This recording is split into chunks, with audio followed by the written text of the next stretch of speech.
This is 20th and Blake in Coors Field. Rockies haven't been home much this season, but they're going to be home plenty over the next 17 days. It's a warm one inside Coors Field.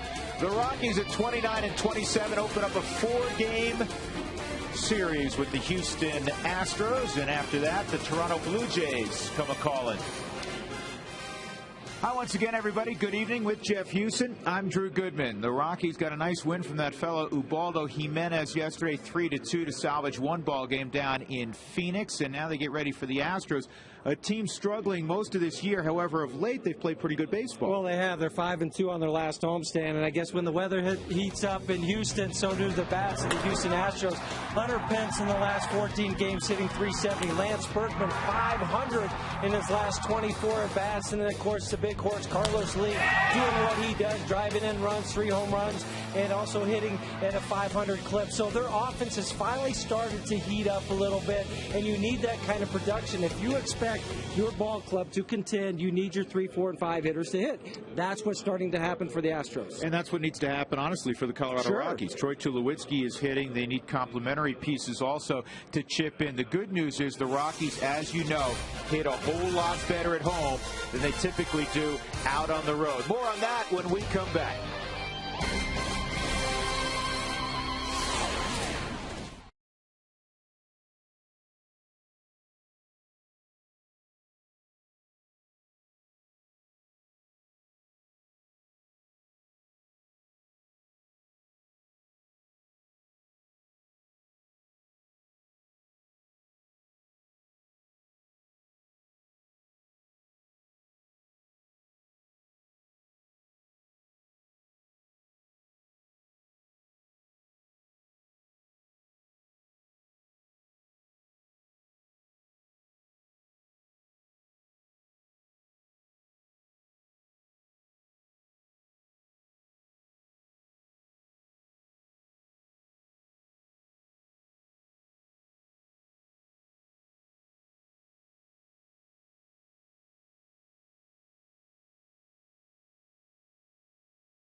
Houston Astros. The Rockies, despite hitting a very poor average on this last road trip, actually won 3 ball games, 2 in San Francisco, and then the 1 ball game yesterday down in Phoenix. You play 500 baseball on the road, that's a good thing. You want to make hay at home, and the Rockies have always had a large disparity home versus road offense. Well, and the thing about it, too, is you've got the big backstop here, or the big batter's eye out in center field, which really helps. And it's better to have the kind of splits that those two guys have, because you play 81 games here at Coors Field, so why not have a better home to road average average. Yeah, you would like it to be a little bit higher, but sometimes it just doesn't happen. As long as you're able to put the ball in play when you're at home and do the damage that you want to do when you go out on the road, as you mentioned, you play 500 baseball. That's a pretty good thing. There's another guy on that list that we weren't able to show, but he's in the top 5 as well. A guy by the name of Derek Jeter out in New York. Same sort of splits for him. He hits 143 points lower on the road than he does at home. It's not unusual. No. He gets a lot of play because the Rockies have always participated at Coors Field. But offensively, around baseball, you'll see most of the times people, when they sleep in their own beds, tend to do better at home. Let's check in now with Alana Rizzo, get a little preview of what she's got cooking tonight. Alana? All right, guys, thanks very much. It is Draft Day, a big day for Major League Baseball and, of course, for the Colorado Rockies. I give you a behind-the-scenes view at the War Room here at Coors Field. And then Denver Kids, a very special group of kids here at the ballpark today. And I'll tell you how they could use your help. That's coming up for me in the game, guys. Well, the draft now in Major League Baseball is getting a lot of play. It'll be an exciting couple of days. We'll keep you abreast of what the Rockies do. Right now, they're getting ready to play baseball. Come on back to Coors Field with us.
Colorado Rockies baseball on FSN is brought to you by Quest High-Speed Internet. Get blazing fast speeds that won't burn up your wallet. By E470, quick, easy, and available to anyone. Test drive it today. And by Ford Super Duty, built stronger, tougher, better, built Ford tough. Ford Super Duty, drive one.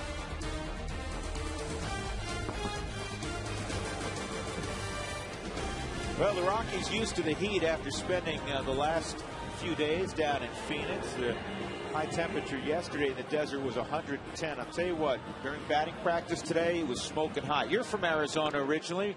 It's hotter in Arizona, but it was pretty warm on the field with no breeze today. It was toasty. And the ball was jumping in BP, which is typical this time of year at Coors Field. Wandy Rodriguez, a lefty, will go for Houston. Jason Hamill has the baseball today for the Rockies. You want to keep that man off the base paths. Michael Bourne has 19 stolen bases. That's the most in the National League. And he's hitting very respectable, 279. Let's take a look at the rest of Brad Mills' lineup this evening. It'll be Jeff Keppinger. He's swinging the bat well. He's in the 2-hole. Lance Berkman's come on. He's raised his average about 40 points the last couple of weeks. Carlos Lee, 3 home runs his last 5 games. Hunter Pence, Pedro Feliz have hitting streaks going, and they're a little soft at the bottom of the lineup offensively. The catcher is Alberto Quintero, and Tommy Manzella at shortstop is a young player who hasn't hit very well so far. And the pitcher, of course, is Rodriguez. And the gum is gone. Jason Hamill ready to lead the Rockies on the field. Let's take a look at his scouting report, Jeff. Well, he's got to command the fastball first and foremost for Jason. He's got to be able to throw it up there 92, 94 mile an hour, the four-seamer, to get him to the curveball, to the sliders, to the changeup, to keep those guys off balance. His 4 starts since coming back from the DL. 2-1 with a 3.86 ERA. And the one area that Jason's really improved is retiring that leadoff batter 72% of the time. Pretty good number for him. Take a look at the Rockies defensively. In the outfield with the left-hander on the mound, Ryan Spilborghs for Seth Smith in left field. Carlos Gonzalez in center, Brad Hoff in right. Melvin Mora will get the start against the lefty at third. Tulowitzki and Barmes up the middle. Helton's at first. Miguel Olivo is behind the plate. Let's take a look at the Suzuki keys to tonight's ball game. Well, Drew, you mentioned it. Keep Michael Bourne off base, born to run, 19 stolen bases. It's all about him because he's really the catalyst for that offense. Magic number 4, what does that mean? The Astros are 17-7 when they score 4 more runs, just 4-28 when they score 3 or less. And no speed bumps. That comes down to Jason Hamill. He was able to do it last time out in San Francisco where he had some traffic out there, bases loaded, able to get out of it. That's been one area that Jim Tracy has really said, you know what, Jason's got to improve on and to stay away from that one inning that has seemed to hurt him in the past. That may have been a big hurdle. Sure. Because there was always that one inning, and Jason Hamill has had many discussions with that man, Jim Tracy, also Bob Apodaca about that. Hey, first pitch is brought to you by Domino's Pizza. Text keyword pizza, followed by a space in your name to 95323 to receive your Domino's special offer to be entered to win a pizza party for 15. One weekly winner will be chosen. Well, the Rockies are home for 13 of their next 16. That is a good thing. Finally. Yeah, it's been a while. Seems like you've been out on the road a lot. Because they have. Well, yeah. You got to watch the bunt here on Bourne. And Melvin Mora shortened up, and he'll probably stay with the first pitch out of the strike zone on the grass. Rockies are 15-9 at home this year. And this is chop right side. Barmes coming quickly will option the football with the baseball. Backhand foot. To get Michael Bourne. So that's a big numero uno. That'll bring up Jeff Keppinger. 93 degrees our game time temp. No humidity? There's some humidity. Okay. Doug didn't give that to us. But we have it graphically for you. It's there it 21%. Feels more than that. It feels like 48%. Winds very calm. Jeff Keppinger at the plate. He has settled in offensively, and I think the main reason why, Jeff, and you could better explain this, is he knows every day when he comes to the clubhouse he's in the lineup. He doesn't worry about going 0 for 4. But he hasn't done that much lately. 350 over his last 24 ball games. But when you come to the park knowing you're going to play, and you're going to get those 4 or 5 at bats, no matter what happens, you're going to be in the lineup again tomorrow. It just makes you relax and makes you just comfortable when you step into that box.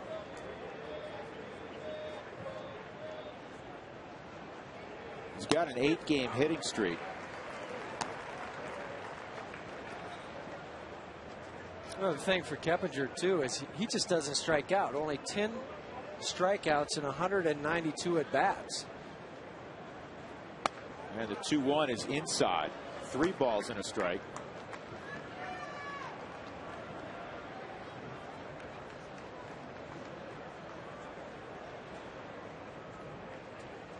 Got a hit in 18 of his last 20.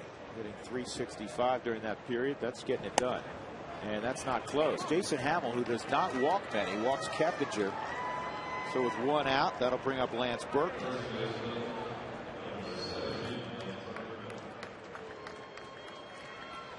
Who wants tacos? Fans, remember, if the Rockies score 7+ during this game or any other, go to participating Colorado Taco Bell locations the next day between 4 and 6 and get your Rockies taco special, only at Taco Bell.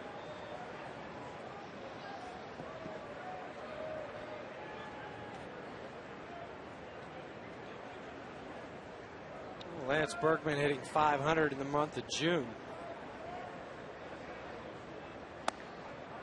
And think back to when he left spring training. He had the knee surgery. Everything was not going well for Lance Berkman. It just took him a while to round into shape. Both baseball shape and then also his swing. He's just too good of a hitter to be down into the 220s where he was up until about 2 weeks ago. Ground ball should be 2. There's 1. And the Rockies couldn't turn it. Barnes had a little too much momentum going to that shortstop side. Maybe I spoke too quickly, but once I saw Tulowitzki get to that baseball, with Berkman running, you figured they could turn it over. The throw is a little bit low, the feed to Barmes. A ground ball to Troy's backhand, throws it to Clint. He's usually money coming across the bag like that, making that off-balance throw. And this time he just pulled Todd Helton off the bag. Really cleared himself just a little bit too much. He had a little bit more time than that when you have a Lance Berkman running. Yeah, actually, let me correct that. Tulo's feed was fine. Yeah, there was nothing wrong with that. He just came across the bag just a little too quickly on that. And now a base hit off the bat of Carlos Lee. And so Berkman moves to scoring position. It's little things, and middle infielders will tell you got to turn to when it's presented. And I'll give you an example. In yesterday's game, this game's played by humans. They're not infallible. Even great ones like Troy Tulowitzki. He made just his 5th error all year. Was in the first inning with 1 out with Ubaldo out there. Then you get a soft base hit. Then Ubaldo falters a little bit and he walks the guy. Next thing you know, his base is loaded. 1 out. And they turned a beautiful double play. Gorgeous play by Tulowitzki on the double play to pirouette and fire to first to get a very fast man in Chris Young. No problem, no run scored. But instead of 29 pitches, which Ubaldo threw in that first, maybe it's 17.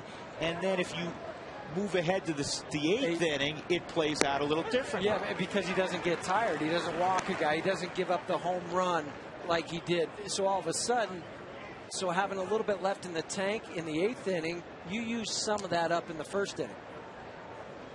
That's a great point, because that gets lost sometimes in the game itself.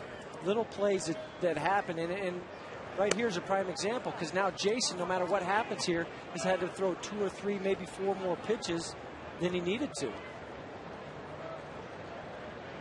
And then you give the middle of the order an opportunity to swing the bat with people on base. Well, especially Hunter Pence is swinging the bat well. Yeah. That was going to be my point, is Hunter Pence, what he's been able to do for the last 14 games. That's in there 1 and 2. Now you have him in a breaking ball count. And I'm telling you, this kid has a great breaking ball. That's a slider. That's a slider. Wait till you see that overhand curveball. And it's really a good night at altitude to throw it because of the hot air. Very humid. Very humid, too, and that'll create a little bit more bite on the baseball.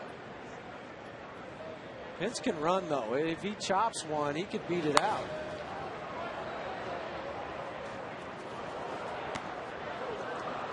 Big dude, about 6'4", but he can really motor. He's out of Texas Arlington, and they had a player drafted in the top 15 in this year's draft. Choice, yeah. One of the, I think really the first pure hitter, they're saying, coming out of the draft. The University of Texas Arlington Mavericks. Here's the 1-2 again. It's hard in at 93, 2 and 2.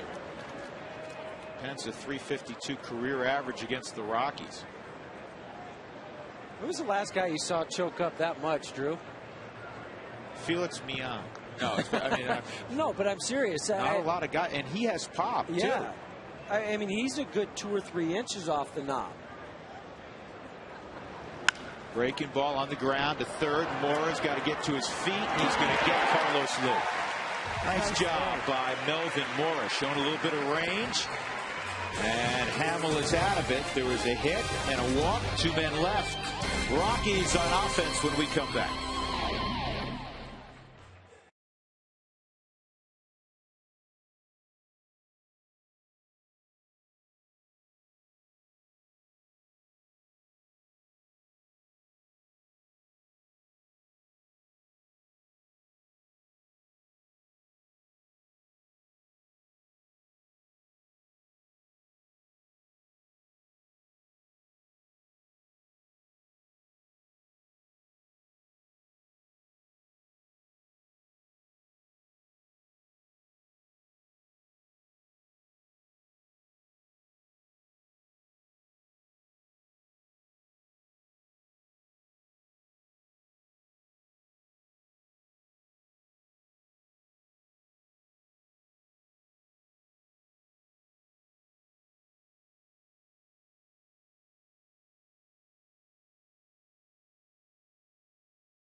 To the Astros.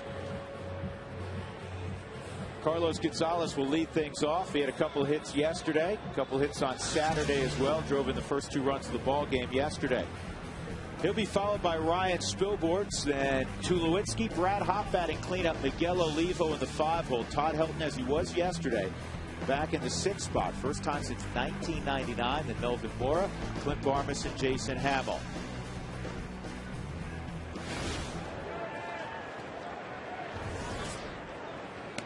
And Wandy Rodriguez, who throws a fastball and a curveball primarily. And he'll throw his curveball. It's a good one. About a third of the time. And that's really a lot more than he used to, too. It used to be about a quarter of the time. And he said, you know what, I'm having a lot of success with it. I'm going to go ahead and stick with it.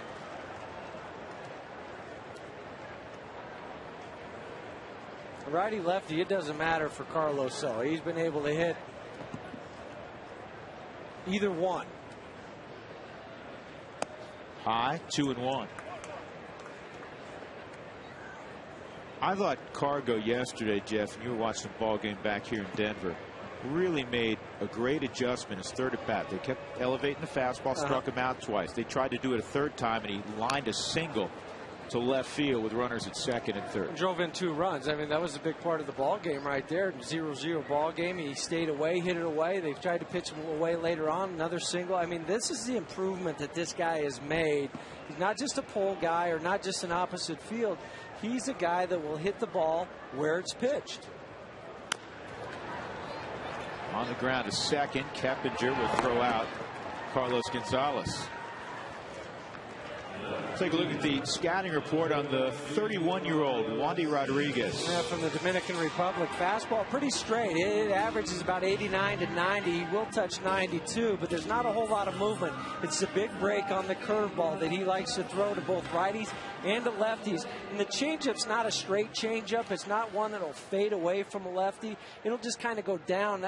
Not like a slider type action, but it'll have more of the a little bit of curve to it. And a strike on Spilborghs.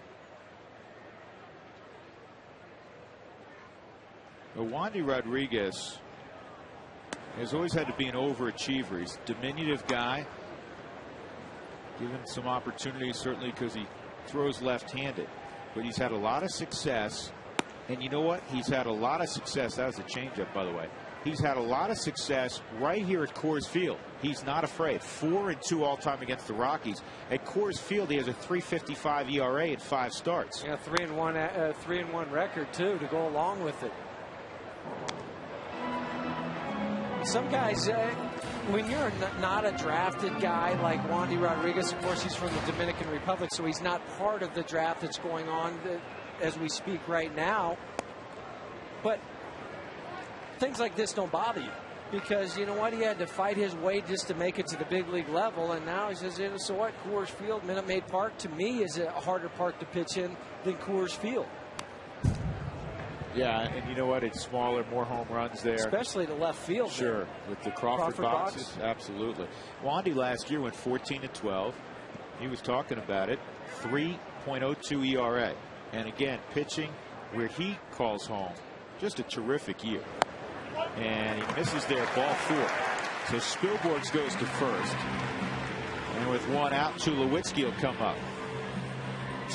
Well, Ryan was able to lay off all the baseballs that were away from him, and that one was up and out of the zone, able to stay off that, take the walk. Defensively, Carlos Lee in left field. Michael Bourne's got to cover a lot of ground to his right. Hunter Pence is a good outfielder in right.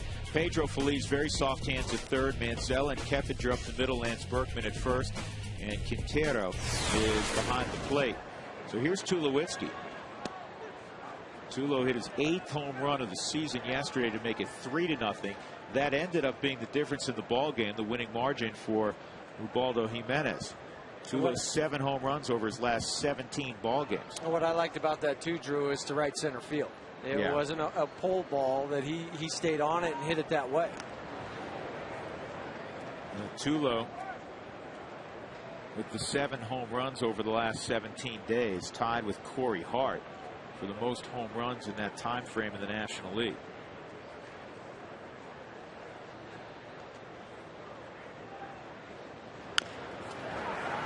chop to third. Feliz, a good feed. Tulo beats the throw. 2 outs. That'll bring up Brad Hopp. This replay brought to you by the Colorado Lottery. Here's that home run that Jeff was describing. Even though that ball was center cut, he stayed inside it and drove it into the stands in right center field. And that's when good hitters are getting dialed in. That replay brought to you by the Colorado Lottery. Play those non-winning scratch tickets in a second chance drawing through the end of the month.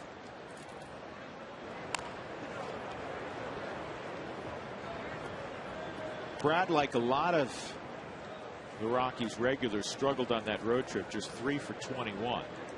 The average has slipped to 271. As I said, I think yesterday or Saturday, he's probably fixing to get real hot then. And maybe that base hit he got to left center field yesterday might get him back on track, because that ball was away from him and it was actually outside the 4 strike zone, but able to stay on that ball and hit it to left center. You know, he hit the ball very hard yesterday in every one of his at bats. He had a couple of hits. He had a line drive to left, and then remember, he was robbed of a base hit by Adam LaRoche, who would have been a double down the right field line. So Brad really found the barrel 4 times yesterday. And that was nice to see, because he's got to be a key part of this lineup now that he slid up into the number 4 hole and Troy Tulowitzki going to the 3 hole to be able to drive in some runs.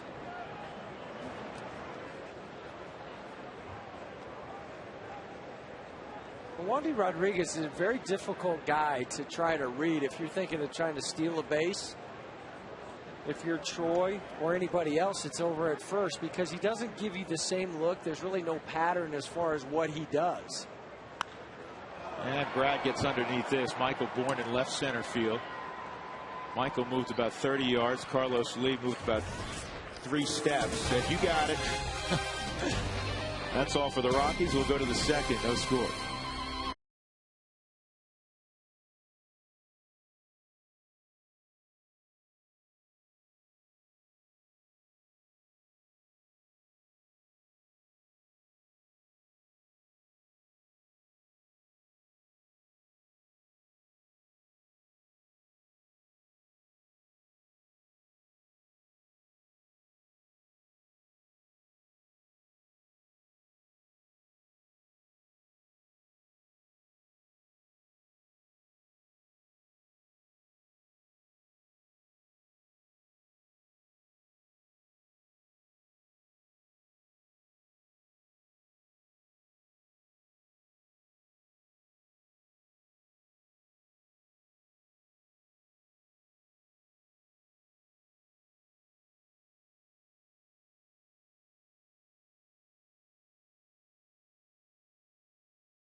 For tonight's great Colorado Payback Sideline Report. All right, guys, just behind me is the Rockies draft war room as the Rockies prepare to make their picks for the 2010 amateur draft. And General Manager Dan O'Dowd and Vice President of Scouting Bill Schmidt and a team of people are preparing for the 2 rounds that the Rockies have picks, the 26th pick and a compensatory pick at 47.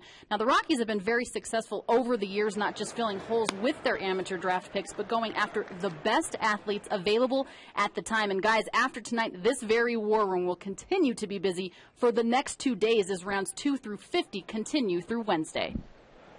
All right, Alana, thanks very much. And this is a tough play for Hamill. He's got to get Feliz, sets his feet.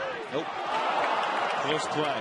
And I like what Jason did there. He made sure that he got that right foot planted, the spikes in the grass, and it was a bang-bang play. That's something to throw off of, too. I mean, you couldn't have rolled this ball out there any better if you were Pedro Feliz. It works just like a bunt. Jason planted that foot, picked the ball up barehanded, make a strong throw. If you throw it off balance, something happens, you throw it away. Now it's down into the corner. He's at second, maybe at third. The Hyundai Camp showed that was a great call over at first base by Bob Davidson. Now a 9-game hitting streak for Pedro Feliz. Here's Quintero hitting out of the 7-hole, just a .234 average.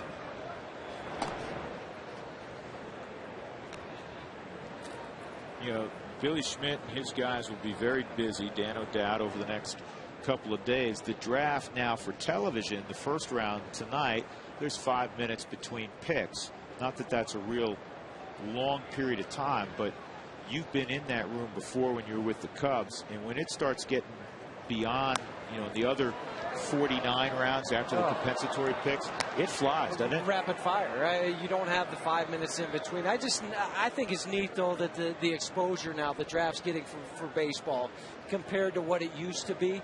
You have it in all the other sports. It's nice to be able to say baseball now, because a lot of these guys you've heard about. Sure. Before the draft. Prior years, you would sit there and go, well, who's that guy, or who is this guy? Right. But now that there's so much more information out there, it's fun to see the growth of the sport. And especially when you talk about some of the college players, you're getting to watch them on television now, and then there's some of the phenoms, and I put it in quotation, that you're hearing about. I mean, Bryce Harper was on the cover of Sports Illustrated as a teenager. He's still a teenager. He's 17.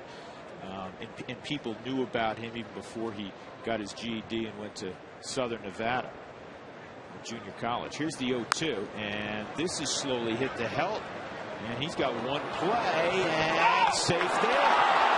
And that's the right call. Hamill's foot wasn't on the bag. You have two balls that have gone a collective 90 feet maybe, and Houston has two runners on. Yeah, and when Todd came up and looked towards second base, he made the right decision there not to go and try to get Pedro Feliz, because if you don't throw that right, then you're not going to get him. The problem was Jason getting over there and trying to catch a ball that was floated a little bit too soft by Todd. Instead of firing it to it, he had a double clutch, wait till he got there, and then Quintero reached the outside part of the bag. Jason's looking for the bag, but his foot's still up in the air, and that's two bang-bang calls over at first base by Bob Davidson. He's got both of them right, and that's another base hit. You have Tommy Manzella at the plate, who's a light-hitting shortstop. He's a young player. He's hitting 194 overall. Against righties, he's hitting 147. And, Jeff, it's not like he's had 20 at-bats. No, he's had over 114 at-bats, 117 at-bats, and he's doing that. So if they had a stronger hitter behind him, I might think that Brad Mills would think about bunting him. But Wandy Rodriguez, doesn't handle the bat all that well. So you're going to get two right here. And now you can go get Rodriguez. That's huge. That was enormous. Tulowitzki took care of himself, and there are two outs with Rodriguez coming up. All right, just a broken bat, easy tailor-made double play by Troy, and he makes the most of it. And now all that mess that was kind of created with those swinging bunts, now you're one pitch away from getting out of the inning. But don't lose your concentration. Nope. The old line in baseball, anybody with a bat's a dangerous man, right? Well, sure. And Wandy takes a strike. He does have a 250 average and a ribby this year. 5 for 20.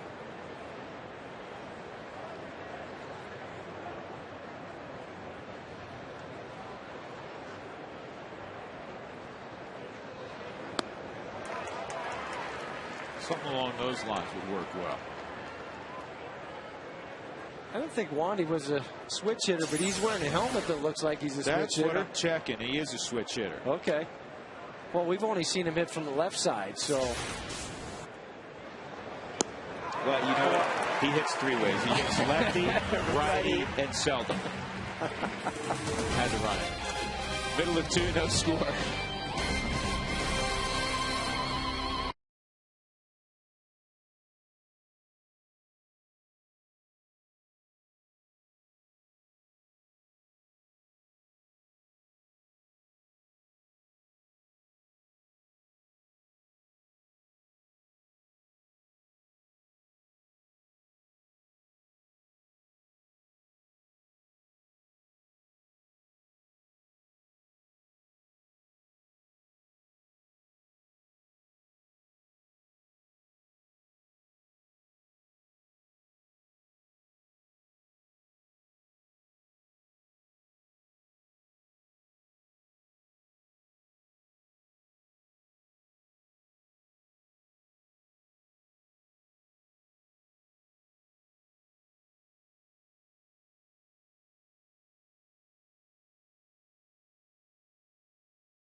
Today's E470 Road Ahead is brought to you by E470. Quick, easy, and available to anyone. Test drive it today.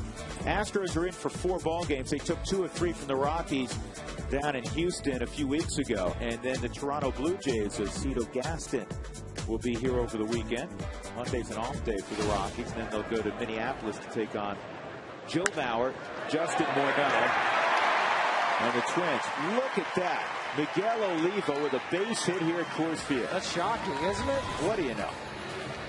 Well, it happens about 1 out of every 2 times that he comes to the plate here. And that's accurate.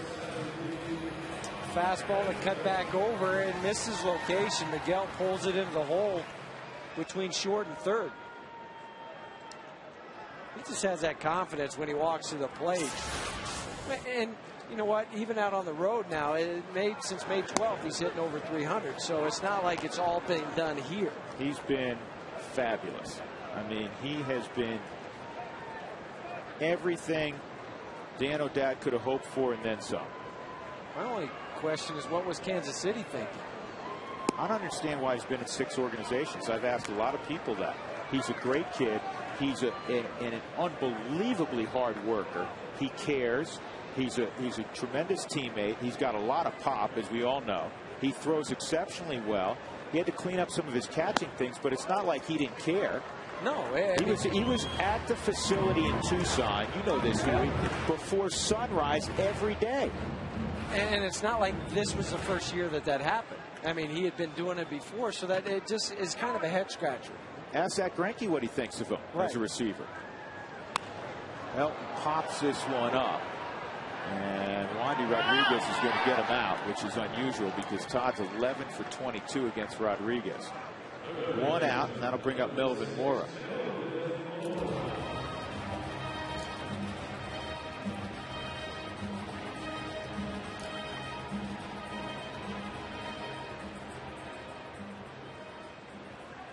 Mora on the road trip kind of quietly threw out some good at bats. He was 4 for 8, double and 2 walks. So he was on base 60% of the time when he played on that road trip.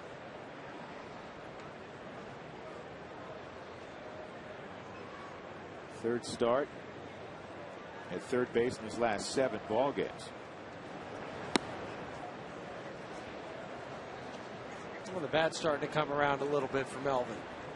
Early on, just the sporadic playing time, it's tough to get into that groove that you like to as a hitter. We're now facing right-handers a little bit more often.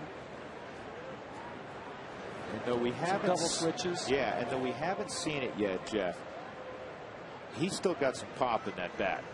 Oh, he does. And that's the thing that will heat up with a few more at-bats with the weather.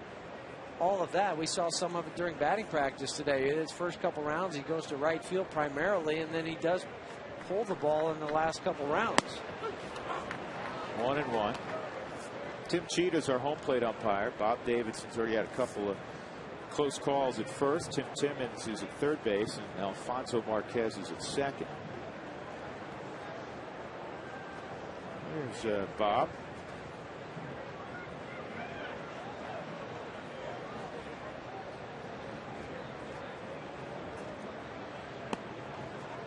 Down low, 2-1. Wandy won his last start.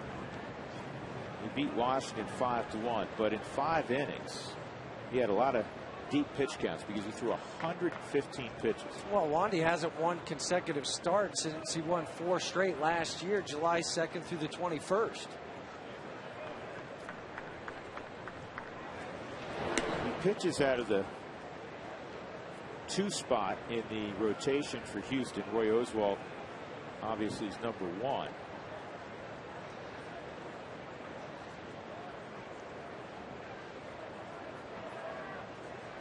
Two and 1. See if the Rockies put something on here with Olivo at first. Not going, and this ball's driven to right center field. Pence trying to cut it off. He will. Olivo glances over his shoulder as he goes first to third. Now, case in point, there's Melvin Mora. Yep. Quietly hitting a line drive to the other half of the field. Well, he did it in San Francisco. We saw a couple base hits over that way. This time he stays inside the baseball, even ahead in the count, and the changeup at 84 miles an hour stayed inside it, pulled those hands through. and just drove it to right center field. And two things about that. One, he hits it to right center field because he stayed on the ball. The second thing was the base running from Miguel Olivo, because he wasn't quite sure if the center fielder, Michael Bourne, was going to be able to catch it or not. But then he was able to then get to third base and be in scoring position. Here's another one of those RBI opportunities for Clint Barmes. Get the ball in the air, the Rockies get a run. It's in there for a strike. Barmes hitting a solid .280 with runners in scoring position. 2 for 9 lifetime against Rodriguez.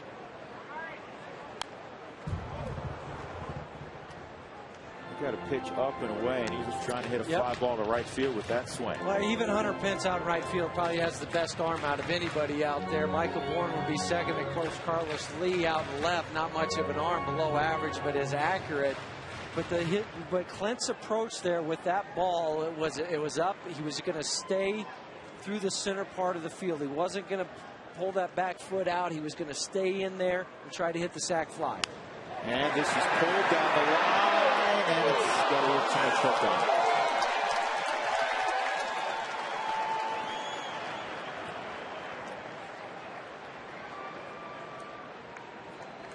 You have a crack in that windshield. Call Elite Safe Light Auto Glass at 303-287-5000 or go to safelight.com. 2-strike count on Barmes. Go up underneath the hands. This ball's ripped to deep left field. Lee going back, and it's off the base of the wall. Olivo scores. Here comes Mora. He gets a green light. He'll score. It is 2-0 Colorado on the double by Clint Barmes on an 0-2 pitch. And there he is out of the 8-hole, driving in more runs. RBIs 27 and 28. Well, he's third on the team in RBIs now, hitting out of that number 8 hole. They tried to go up and in with the fastball, and we've known this for a long time. If you make a mistake and don't get it where you want it to, even though that pitch was out of the strike zone, he's able to pull those hands because he's so quick in there and hit it over the head of Carlos Lee. And Carlos got too close to that wall out in left field, and by the time it kicked off that wall, he couldn't stop it. Melvin was able to score from first base. Jason Hamill hits it on the ground to short. Manzella will throw him out. It's already a better start tonight for the Rockies with runners in scoring position. On that last road trip, 5 for 44, including 1 for 17 the last 2 ball games. That's a 114 average. It's amazing that the Rockies won half their games. Went 3-3 on that. Yeah. It's the bottom part of the order coming through again. Yeah, Barmes with 28 RBIs. Stewart's not playing tonight against the left-hander, but Stewart every day in the 7-hole has 30 RBIs. Think about that. You have 58 RBIs between your 7 and 8-hole. Here's Carlos Gonzalez, grounded to second his first time. And this young man hits lefties exceptionally well. This year he's hitting .362 against lefties. That's the best mark left on left in the National League. And usually, even for a talented hitter like Carlos Gonzalez, Jeff, that becomes more of an acquired skill, doesn't it? It really does, because first and foremost, you face so many right-handers, coming up through the minor league system. So 3 out of every 4 starts, that's what you see. And then you acquire that as you get more experience at this level. Rockies get a pair of runs in the bottom half of the second. Couple of hits, Olivo and Morrow, and then the double by Barmes.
player or fill holes on your major league team. Text Rocks 1 for best available. Text Rocks 2 for fill holes maybe in your system. By the way, show this text at Brakes Plus in June and receive an oil change and filter, rotate and balance of tires, and a front wiper blade, 2 of them, for only $50. That's in there for a strike on Michael Bourne. He hit a weak ground ball to Barmes his first time up. Rockies just went on the clock, Drew. They will be making their first round selection within the next 5 minutes. There we go. We'll have it for you. And Cargo out in center field. Takes about 6 or 7 hard strides toward left center and then gathers it in. So effortless. He is smooth, isn't he? That'll bring up Jeff Keppinger. Pretty to watch. Just kind of glides out there. Nothing forced about the way he runs after a fly ball. Nope. Or really anything he does on a ball field. He is extremely gifted. Ball 1 to Jeff Keppinger, who since May 17th has the 4th highest average in the National League at 365. He's trailing Joey Votto with Cincinnati. Jeff Francoeur got himself out of a horrific slump with the Mets. Freddie Sanchez with San Francisco. And then it's Keppinger and then Casey Blake with the Dodgers. Here's the 1-1 on Keppinger. And that's a pop-up in the direction of nobody in particular. It's going to fall in no man's land.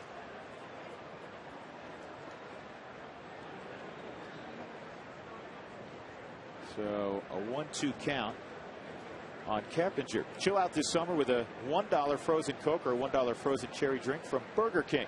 $1 frozen drinks, limited time only. Price and participation may vary. The Rockies last year in the first round had the 11th pick, and they took the top high school pitcher in the country. And some felt maybe the top pitcher period in the country. There were concerns among some of the teams ahead of the Rockies whether they could sign him. He was asking for a lot of money. The Rockies drafted Tyler Matzik out of San Juan Capistrano High School in Southern California with that 11th pick. He has an electric arm. He's left-handed. And they gave him a $3.9 million signing bonus, which is the largest the Rockies have ever paid out. And so far, he's made 3 starts at Asheville. He does not have a decision. He has a 2.40 ERA. In 15 innings pitched, he has struck out 18. He's allowed just 10 hits, and he's walked 8. They also had a supplemental first-round pick, Timothy Wheeler, they took. He was out of Sacramento State. 51 games this year. He's hitting .265, 4 home runs, 21 RBIs. He has 11 stolen bases. Big, strong athlete. He's in Modesto, high end. And Keppinger, with a 1-2 count, works his way to first base. That's 13 walks now on the season for Jason in 45 innings. 2 of them come tonight, both of them to Keppinger. Well, that'll bring up Lance Berkman, who hit it on the ground to short his first time up. Tyler Matzik, you talked about him. They're just bringing him along slowly just to acclimate him to pro ball, what it's like to throw every day, even in between your starts, your side sessions, how to just kind of build up some strength. Don't just throw him out there right away. So that's why he was down in extended spring for a while before they let him go to A-ball. Not unusual at all. You want to limit how many innings a young pitcher throws. Washington's done the same thing with Strasburg. With the heralded Steven Strasburg. Now he's going to come up. When does he start? Tomorrow. Right, they picked the Pittsburgh Pirates for him to start against. Everything was planned out. Yes, it was. You're not going to have him face the Dodgers. Probably not going to have him face a team like the Rockies. No. Let's go ahead and take the Pirates first start. Yeah. A little less hype. Start slowly. Although there's a lot of hype in Washington in anticipation of that start. 1 minute 15 seconds left before the Rockies have to make their selection. That's in there 2-1. And Mike Rizzo, the general manager of the Nationals, you're not going to read Wednesday morning about Steven Strasburg throwing 8 1/3. No, it's all going to be whatever his pitch count is, however long that might be. It could be 5 innings, it could be 6. And that's pretty much what he's been able to do down in the minor leagues, too, pitching at their AAA club. No swing, 3-1. So Hamill is spraying the fastball a little bit. Fastball command's not been there yet. He's been able to throw the breaking pitch for strikes and the sliders, but just not that fastball command that Jim Tracy had talked about, and what I talked about in the scouting report for Jason, because it sets everything else up for him. Keppinger might take off here. He's not going, and this is going to turn into a 4-6-3 double play. And you know what? Even if he was going, as hard as that was hit, Rockies may have been able to turn two. We'll never know. Rockies up 2-0.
With a 26th selection in the first round of the 20.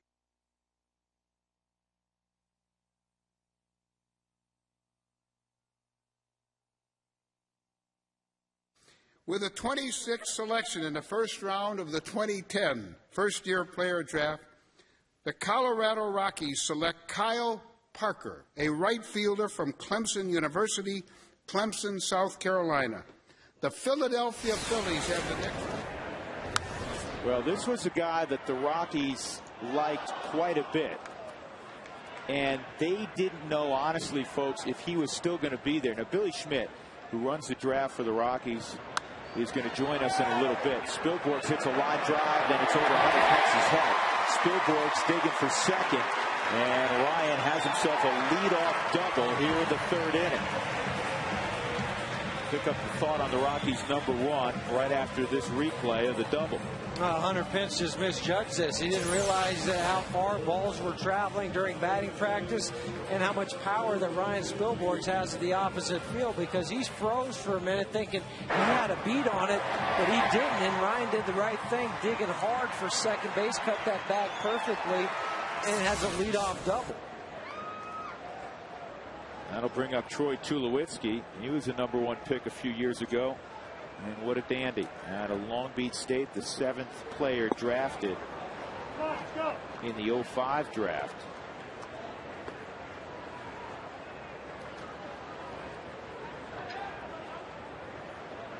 That was a heck of a draft. 2005 draft. Ryan Zimmerman was in that draft. Andrew McCutchen, Jay Bruce, Colby Rasmus.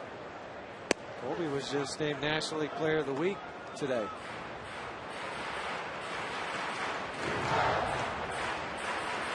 Kyle Parker, though, the Rockies didn't know if he would slip today. 6'1", 200-pound, 20-year-old. He had 373 for Clemson this year, 18 home runs, 56 driven in. But listen to this. The Rockies love athletic players, and they have a history of drafting guys that were football stars also. Todd Helton, obviously. Seth Smith in left field was the backup quarterback to Eli Manning at Ole Miss. Well, Parker threw 20 touchdowns in the fall as the Clemson quarterback.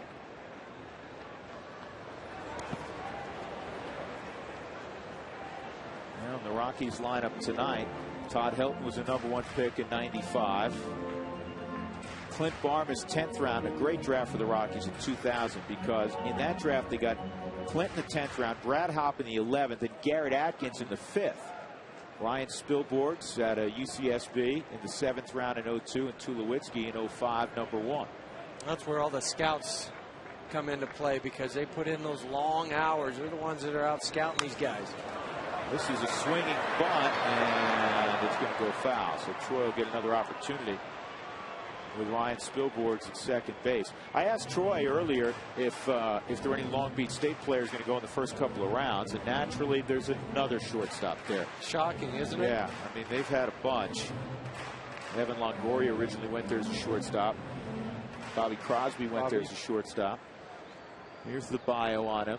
He's a right guy. I just like his swing. I mean, look at that swing, Drew. The front stiff leg there, the back leg with the little bend in the knee. Head down, palm up, palm down for the bat. You see why he was a first-round draft pick. Well, the Rockies got a player from Clemson with a big-time bat to the big leagues, and Jeff Baker, who's now with the Chicago Cubs. 3-2 on Tulowitzki.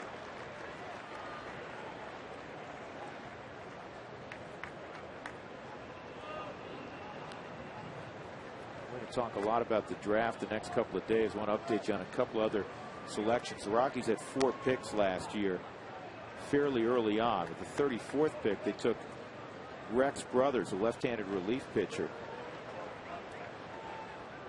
And this year he's got 28 punch-outs and 26 in the 3rd innings. He's allowed only 15 hits. This is a line drive up the middle. Now with the ball in the air, Spilborghs had to run back to the bag just in case Manzella was able to catch the baseball. So it's 1st and 3rd, nobody out for Brad Hopp. Troy is so strong. That ball got in on him a little bit, but still able to hit it, and it had that slice instead of the hook that you think it's going to have as a shortstop. Right on that swing right there, it off the end of the bat. So it went the opposite way of the swing, dictated what you think it's going to happen as a shortstop. So that's what also fooled Ryan Spilborghs, to make sure, you know what, I've got to freeze. I can't get doubled off here. If I get to third base, that's okay, because there's still 0 outs. Hopp hit a fly ball to center field his first time. He takes ball 1. Another Rocky early pick last year, their 2nd rounder. This is a high school kid, Nolan Arenado. 17 games this year at Asheville. He's hitting .366. And every coach I've talked to who rose with the Rockies talks about him. Slowly hit. This guy can flat out swing the bat. Brad Hopp on that slow ground ball, get an RBI. It's 3-0. And all Houston could do is get the force at second.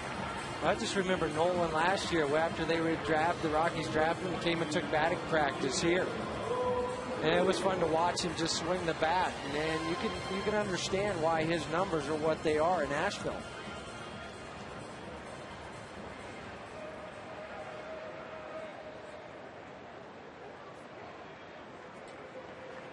Now, let's see all-time draft history with the Rockies. Naturally, you're going to take a lot of pitchers. 51% of the time, pitchers have gone. Miguel Olivo takes a strike.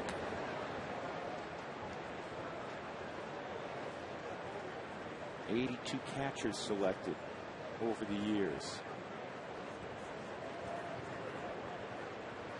That's pretty much what it'd be across the board for any organization.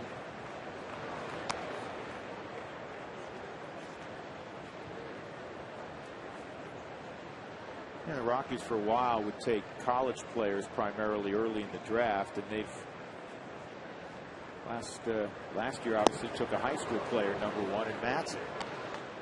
I think you're starting to see that a little bit more, not only through the Rockies, but through all of baseball. If the kid's good enough, let's go ahead and get him in our system, get him used to the ways of pro ball, not let him be overworked at the collegiate level where it's all about winning and blowing some guys' arms out, playing him too much or whatever it is. Let's get him here so we can monitor him just a little bit better. I'm not saying there's anything wrong with going to college. I mean, it depends on the person or where you think you fit best. Sure. But if you're a higher draft pick and you get a big bonus to sign, then go ahead and sign and start your pro career. As you said, it depends on the person. Are they ready? As Olivo got tied up here, fortunately hit the bat, not him. But are they ready mentally for the exhausting bus trips and being a grown-up at 18? Runner going, and Hop is out at second.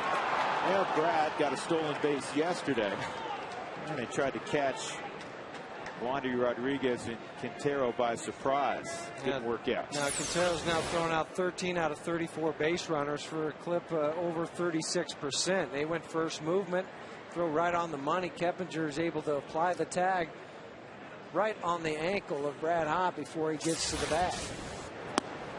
And the strikeout of Miguel Olivo. But in the inning, Brian Stillborn scores after doubling to begin things. 3-0 Colorado as we go to the fourth.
Draft.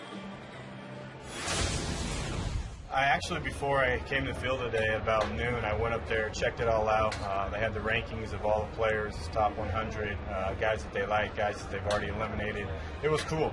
They went and actually showed some of my old video, and I don't know why the heck they picked me. I wasn't very good, but it was nice to see how everything works. Got to see old coach and Dave Snow. That was nice, and just see how the whole process works. I'm definitely interested in it, and it's the Rockies, and I care about them a lot, and that's why I want to check it out. Yeah, that was just a horrible pick, taking Tulowitzki in 05. Why on earth would Colorado have done that? And then he's in the big leagues less than 2 years later. Yeah, I mean, that's and a good draft. And a star. And a stud, yeah.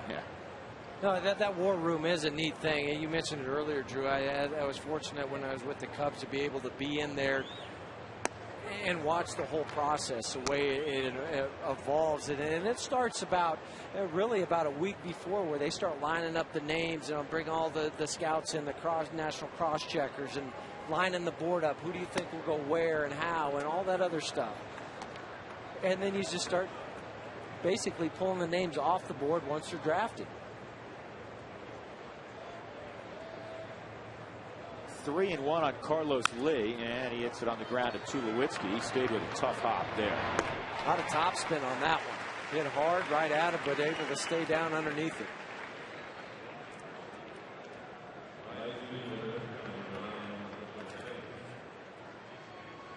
All right, Cell Energy fun fact: Ubaldo Jimenez has a whopping 0.93 ERA through 12 starts. 3 players in history have matched or better that ERA. 3 players in history. Old Dutch Leonard back in 1914. in 1918, the big train Walter Johnson and Al Benton in 1945. So in other words, he has the lowest ERA through 12 starts in 65 years. Our Excel Energy fun fact. You know, with those 2 earned runs he gave up yesterday, it just ballooned up there.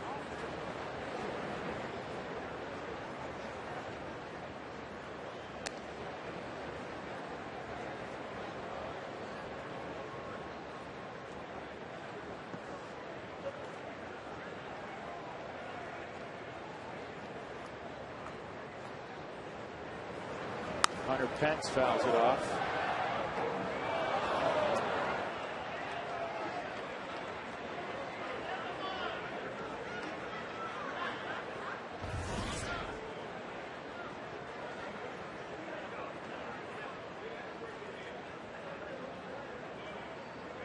Jason Hamill with a 3-0 lead here in the 4th inning. Up high on Pence. Hey fans, don't forget 15-game mini plans are now available. Includes great games and postseason opportunities.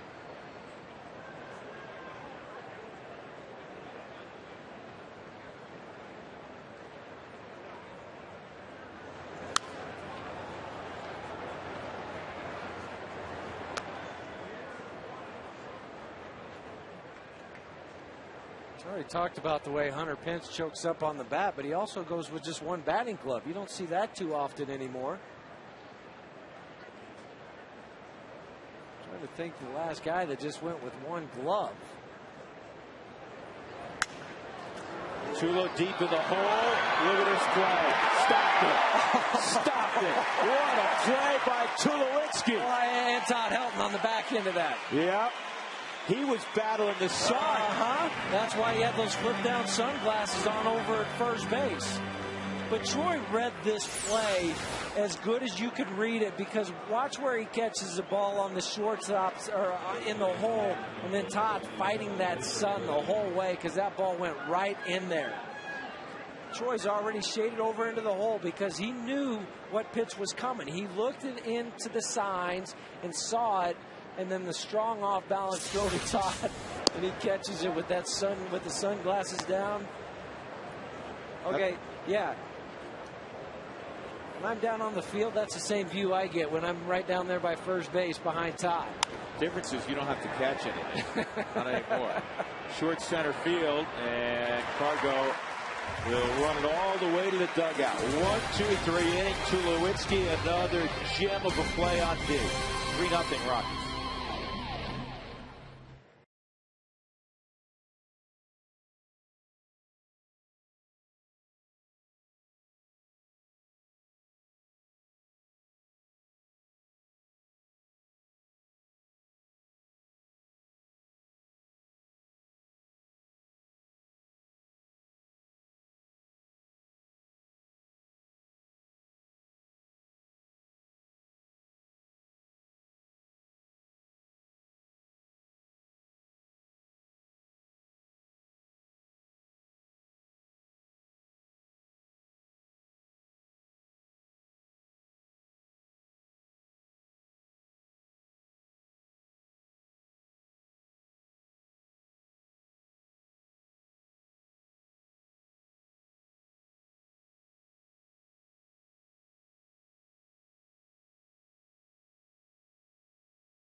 Drafted in the first round of 2005, not just because he could play offense, but because he could do things like that. Yeah, when you're grading out an arm, that's going to grade out to about a 75 or 80. And that was a play that you had to make probably at times in your career. Throwing the ball sidearm across your body up the right field line because you know it's going to bend a little bit, and to be that accurate without a real big hump in it where it's going over there and then coming down and almost drawing some rain out of the clouds. That ball is more on the line. That is not an easy throw to make. He made it look easy, but it's not. He always does. He always makes that play look like it's routine. Well, and the other thing that really gets me is his accuracy, because a lot of guys can make strong throws, but you'll see the ball curve back up the line. They don't start it far enough on the outfield side, whatever it is. He just doesn't do that. Mora's got himself another base hit. He's spraying line drives all over the yard. After Helton lined out, Morrow aboard with one gone for Clint Barmas, who doubled in 2 in the second inning. Well, we talked about the throw from Troy. Let's take a look at what Todd Helton's looking at as this throw is coming down. Oh, there it is right there. Yeah, that's what Todd had to look through, those glasses that he flipped down to try to catch the baseball.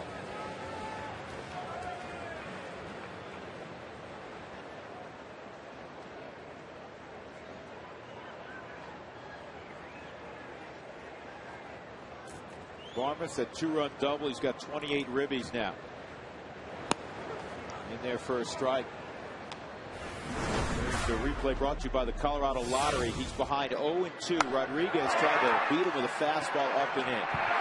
That, generally speaking, doesn't work with Clint Barmas. A reminder from now through the end of the month for those non-winning scratch tickets at coloradolottery.com. Well, Clint's going with a different bat today, too. Don Baylor brought some bats out, a bigger barrel on it, and a little bit bigger handle. And Clint was down there saying, man, do you think I should use this during the game? And Don's looking at him, well, why not? The guy's not overpowering. It might help you stay on that curveball a little bit better. So Clint says, sure, why not? What does he do? Goes out and gets a knock and a couple RBIs. Back in Don's era, I don't want to make Groove sound like he's ancient, but the trend for big, strong men like Baylor were to use big, heavy bats. Brian Downing, a guy I played with at the end of his career with the Anaheim Angels or California Angels, whatever you want to call it, he swung a 35-35. He's going to swing this bat tomorrow, I bet. Why not? He's 2 for 2. Well, remember Lance Johnson with the White Sox? Just a triple. Yeah, he went to a 40-ounce bat. And he wasn't a home run guy. He was a big, strong guy. 4-seam fastball in the Hyundai Camp, belt high. Pretty swing from Clint Barmas, and very good balance, and that's what allowed him. Sometimes we'll see that back foot kind of spin out of there a little bit. That time it stayed in there, stayed right through the baseball.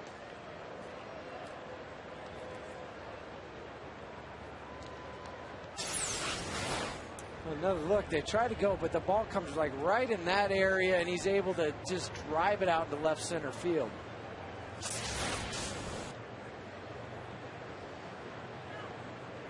Richie Dower explaining exactly what he wants to Jason Hamill. Got to assume it's going to be a bunt. Well, it is, and the only thing he's talking to him right now is say, go ahead and square early. If you see some sort of wheel play on where you have the third baseman Pedro Feliz charging in, the shortstop going over. I mean, right here, if Feliz comes in here, the shortstop comes over into this area, then go ahead and swing away. Yeah, the wheel play on. Why didn't he swing? I don't know. I'm not him. Well, I was just saying, I just got done explaining what they were going to do. And if they do that, then you pull the bat back and swing. You were on it. Well, and that's exactly what Richie Dower was telling him down at third base, too. You never want to bunt into a wheel play. Now, a lot of times what the opposing manager will do, if they do the wheel play, then they'll go try the pickoff at second base. Bunts down. It's mishandled by Quintero, and he almost threw it into right field. Well, Quintero's trying to say that it was a foul ball now. That's because you didn't pick it up the first time. He would have easily had the force on Mora. He probably would have had a double play, too. Yeah. And he goes down to third base. And the bunt right out in front of home plate. Let's see if it comes up and hits Jason. No, it doesn't. He just missed it. He just missed it when he went to reach it. Watch where his head is. His head's already looking towards third base when he tries to field this ball. And when he reaches for it, oh, he kicked the back foot. That's what happened. He kicked Jason Hamill's back foot, and it caused him to miss that ball. I thought he just peeked his head a little bit. And Cargo swings and misses 0-1.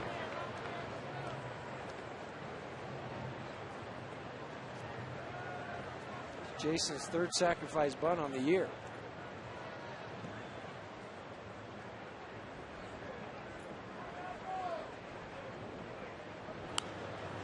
Gonzalez behind 0-2. Well, Gonzalez has put up extraordinary numbers against Arizona. There's his breakdown this year. Great numbers against lefties, real good numbers against righties. But against Houston, he's 0 for 12 in his career. He's about to change that.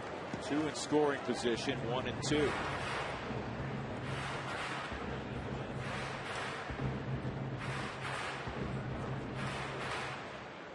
Rockies ahead 3-0.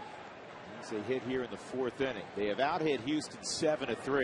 Drew Goodman, Jeff Hewson, and Alana Rizzo. We're going to get him again. Rockies leave 2 on. They had a couple of hits in the inning. 3-0 as we go to the 5th.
Brought to you by Fast Cash Gold Centers, where you'll always get 40% more for your gold. Let's check in again with Alana.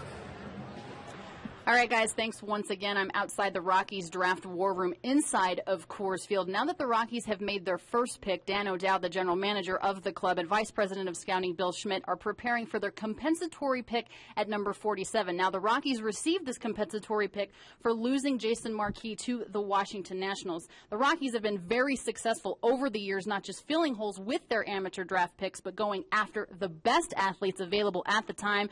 And after tonight, the war room will continue to be busy for the next 2 days as rounds 2 through 50 continue through Wednesday. All right, Alana, thanks very much. Humberto Quintero at the plate. Fastball is right at the knees for a strike. Quintero had an infield hit in the 2nd inning. There have been 3 hits against Jason Hamill, and only 1 has left the infield. Looked like he offered at that, didn't he? He might have pulled it back at the last second. But the thing with Quintero, after he got the base hit, though, they were able to get Manzella with the double play. One look from the Southwest Sky Cam. Did he attempt? No, he did. He was able to pull it back at the last instant. One hopper to Barmas.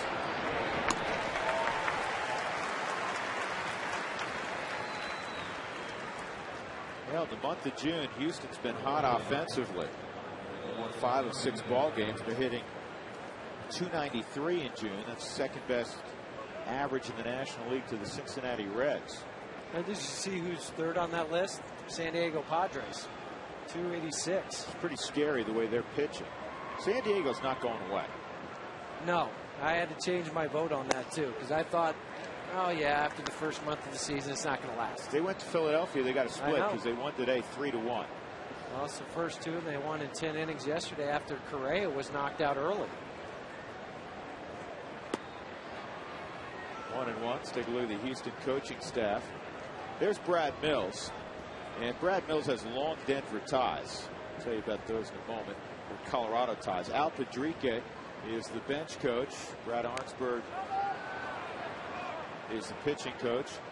Dave Clark at third. And Bobby Meacham. There's Bobby. Bobby was a Colorado resident until very recently. He just had the family move to a Houston suburb.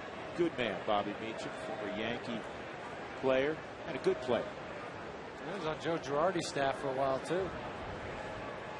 And Jamie Quirk is out in the bullpen now for the Houston Astros.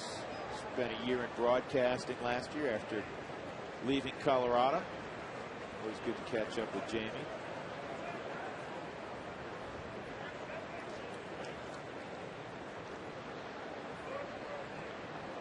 They were a lot more upbeat than when we saw them a few weeks ago because they were pretty beat up. They've done a lot of losing. On the ground is short, and Tulowitzki throws out Manzella. 2 gone. That'll bring up the pitcher Rodriguez. His 95-mile-an-hour fastball over to first base.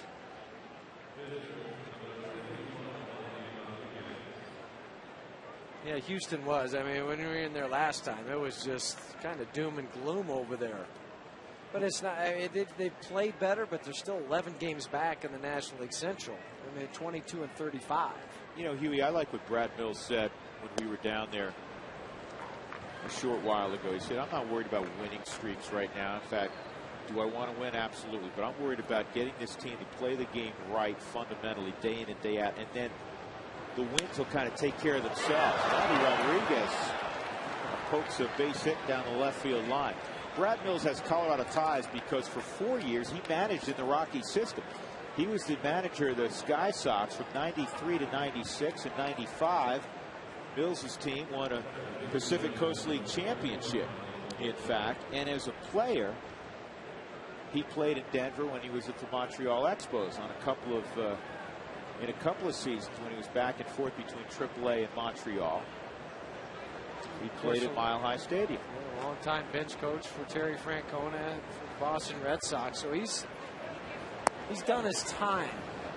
You know, guys go down in the minor leagues, they manage down there, then they come up here and coach at the big league level. Jim Tracy talked about that the other day. Is, you know what, guys think that they're ready to come manage at the big league level, but you need to be able to have that experience. And Jim Tracy learned it from Felipe Alou. I would think, and tell me if you believe this is a fair number. We always talk about you really don't know what you have offensively with a young player at the big league level until they get about 1,200 big league at bats, and then you kind of have a really good feeling. And some guys like Pujols, you knew right away. But what about a manager? 1,000 games in the minor leagues that they must manage before they're ready, or is it more, or is it a little less? I think it's probably somewhere in that neighborhood. The difference that you have managing down at the minor league level, it's not all about wins and losses. Sometimes you have to take a loss because you need to see a kid pitch in a certain situation, or you don't have the luxury of pinch hitting somebody. So it's a lot more development down in the minor league system, but it does give you an idea of how to manage a ball game. Do you want to hit and run? Do you want to bunt here? When you got to take a guy out? Those sort of things. And that's about 10 years or so. Fly ball left field. Wow, that got caught in the light bank. You could tell. Ryan Spilgords makes the catch on Michael Bourne. That ball, you can talk about the sun, it's also the light banks, and Spilly hung with that one. 3-0 Rockies.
Switch to the nation's fastest 3G network, AT&T, a better 3G experience.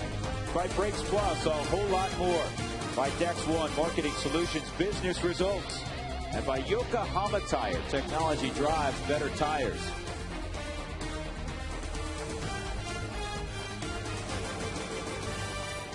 Well, those are the lights, those specific lights that Ryan Spilborgh's almost lost the baseball in.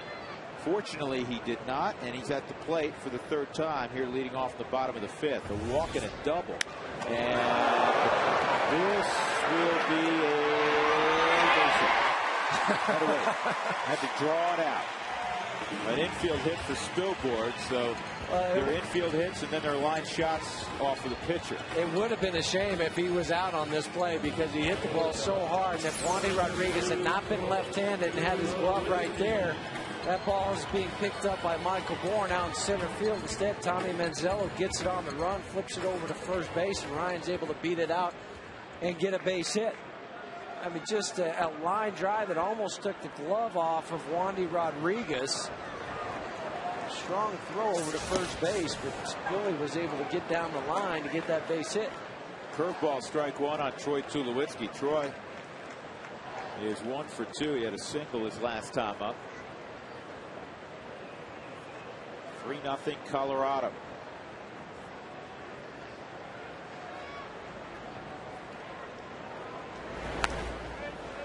Rockies picked 26th this year, and they took the two-way star. If you're just joining us, Kyle Parker from Clemson. 20 touchdown passes in the fall. Update his home run numbers. I said 18. That was what was printed in Baseball America, but he has since hit a couple more. He has 20 home runs. He's the first player, check this out, folks, first player in NCAA history to produce 20 touchdown passes in the autumn and 20 home runs or more in the spring. Kyle Parker, a corner outfielder out of Clemson. Rockies' #1 pick. Bill Schmidt will be along in a little bit after the Rockies make their supplemental first-round pick to talk to us. Tulo had to reach for that. Michael Bourne in center field waiting. Here's something interesting, Jeff. Other notable picks that were 26 in the first round. Okay. Darnell McDonald, who, you know what's hanging in there with Boston. It's great to see after 13 years, basically plugging along. Darnell McDonald, who was quite a football player also. Chad Hutchinson was a 26th pick of the first round. He was former quarterback at Stanford. Jeremy Bonderman in 2001. And Daniel Schlereth from Highlands Ranch High School, though he was drafted out of the University of Arizona. Son of my good friend Mark. Now with the Tigers. 2009, now with the Tigers. Pitching for the Toledo Mud Hens. 1 strike on Brad Hopp. 2 strikes on Brad. Let's take a look at the Amica hit zone on Hopp. And a reminder for each Colorado hit from now through the end of the year. Amica Insurance will donate $10 to the Boys and Girls Club of Denver. Thank you, Amica.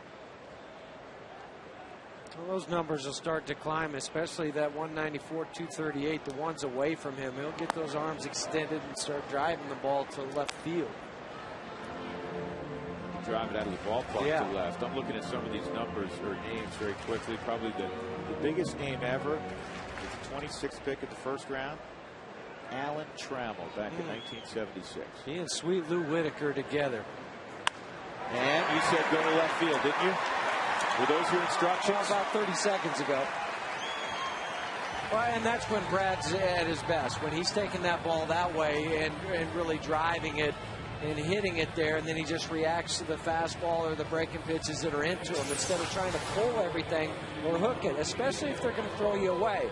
They've shown you already on the first 3 pitches on the 4th strike zone that they're going to pitch you away. That time they left one up for him, and he hit it to left center field.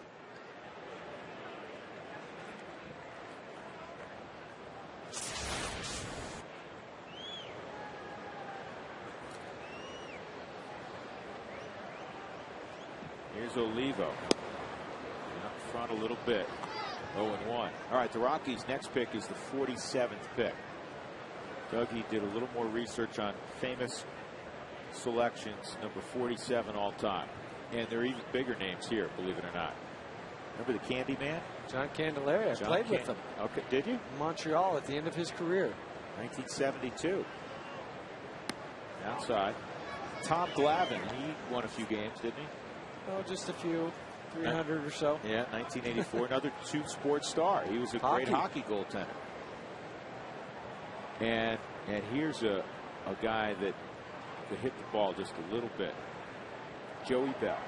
Albert Bell. LSU product. Yeah. Runners going, and dead meat is Ryan Spilborghs at third. Trying to think So Hop gets another stolen base on the. No, he doesn't get stolen base one because there was one on the front side. Yeah. Let's see if Ryan just took off. Not much of a walking lead. Kind of went from a dead stop, but when you do that, you're a dead duck over at third base. And sometimes third base is the easiest base to steal if you have some movement or momentum going that way.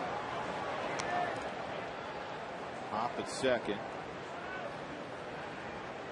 3-1 on Olivo. Not quite sure about that play when you have Olivo, one of your best guys, especially here at Coors Field. Now it's going to force him to not pitch to him. You know, and this is when I'm trying to think back now. When have you ever seen this? Intentional walk to face help. Well, it's the right play if you're Brad Mills, because you've got a guy in Olivo that's hitting almost 500. Todd struggling left on left. I know the numbers for Todd against Wandy Rodriguez are very good, but Brad Mills is just playing the percentages right now. Todd lined out in his last at bat. I don't care who you are and what time it is, you're motivated by this. Fastball's in there for a strike at 91.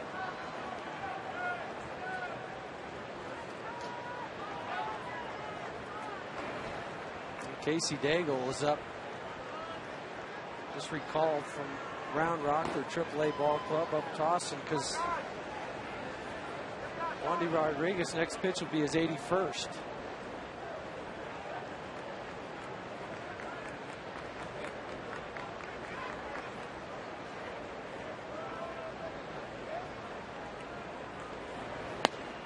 That's in there also. It's 0-2. Todd looks back at Tim Cheetah. Didn't like the call. A little drop down sidearm curveball from Wandy Rodriguez instead of the big breaker where it's more of a 12-6. And Todd had every reason to say, you know what, Tim, that wasn't a strike. It was a mile off the fourth strike zone. And then when they throw another one out there, you really, as a hitter, want to look back and go, that was in the same spot. Just can't do it, but I mean, that's what you're thinking when you're standing in that box.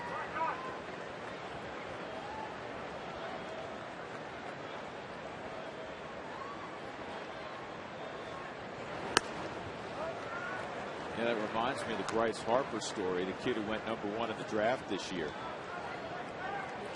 He was playing in the Junior College World Series last week, and he got called out on a pitch he thought was well off the plate, and as he was walking toward his dugout, he took the bat and drew a line where he thought the pitch was. He got thrown out. And by rule, when you get ejected, you're ejected for 2 more ball games. So his tournament was done, which obviously didn't play real well in Grand Junction. And so it was a very well-attended event. And he is the biggest star ever to play there. I mean, there are guys who went on to great stardom, Kirby Puckett, the late Kirby Puckett. But in terms of arriving with a big name, fouls this back. Remains 2-2. Sam Simplizio Field, out there in Grand Junction. And Sam gone too young, but what a great ambassador to the game. He was fun. It's fun to talk to. He was in camp when I was with the Angels. Terrific outfield instructor. Oh yeah, he would come out there full uniform, give instruction to the guys. He was just a treat to be around. And this is slowly hit to first. Lance Berkman will tag the bag. That's all for the Rockies. They had a couple of hits. There was an intentional walk. 2 men left in the 5th inning. Rockies have had traffic every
9-4. They left some people aboard, however. Our AT&T trivia question tonight: which two future NFL Hall of Famers were drafted by the Kansas City Royals in the 1979 draft?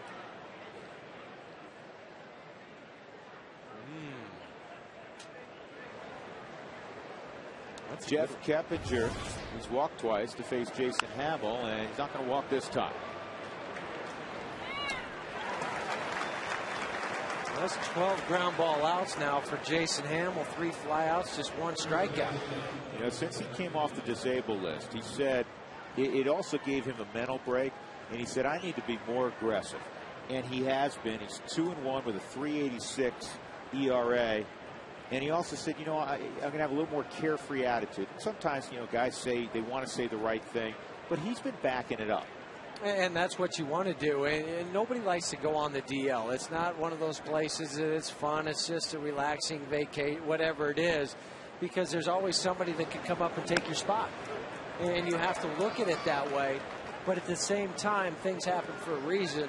And Jason, he doesn't want to say that groin happened for a reason, but it allowed him to take a step back for a second, watch the game from a different angle. And now since he's been back, he's been the pitcher that we saw the second half of last year.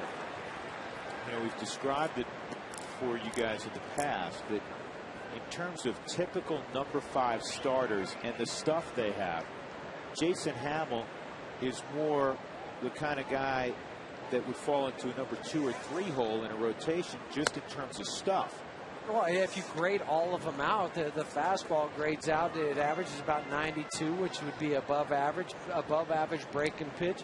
When he's going well, he's got the changeup that's at least average, and then a slider too. So you have all that going on for you. Now it's just a matter of going out and winning consistently at the big league level. That takes you from being a number 5 starter to the number 2 or the number 3.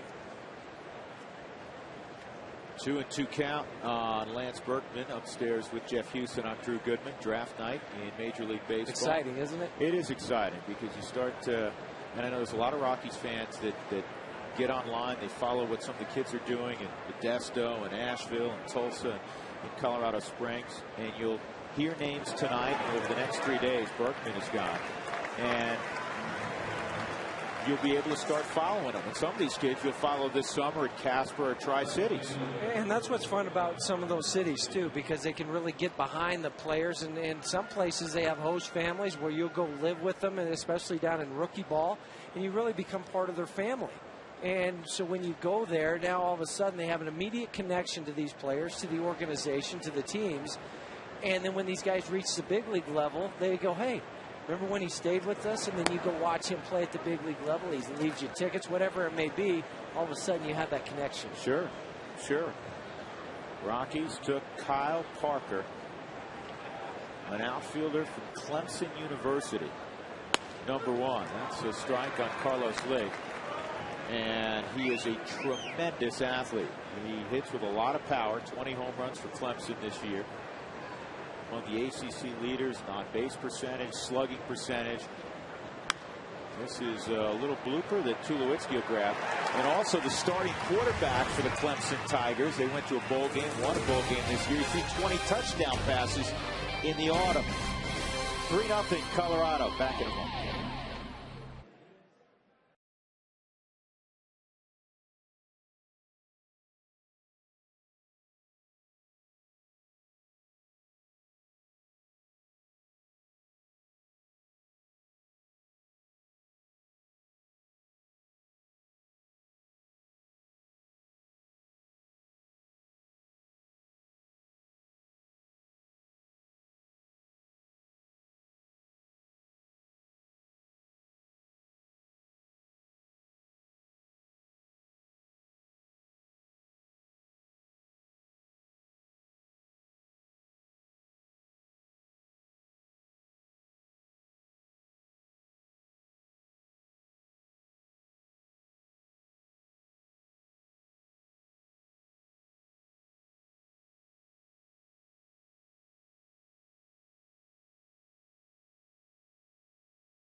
Rockies in the 6th inning will have Melvin Mora to lead off, looking to pad their lead. They're up 3-0. They have dominated the game. Jason Hamill's been terrific. 2 of the 4 hits against him, infield hits. But you look at the scoreboard and you got 9 hits, but only 3 runs, and you're in that danger territory. You are, because you're only a couple bloops and a blast away from being tied up. Off-speed pitch misses, ball 1 on Mora. 2 line drive base hits to center field for Melvin in the ball game, getting the start at third base. He's hitting out of the 7-hole. What a professional he is. He really is. Just the way he goes about his business, the way he takes batting practice, the way he takes his ground balls. Takes care of that body. Yes. Well, and that's the big thing. When you start to get up in age, you have to do things you didn't have to do when you were younger.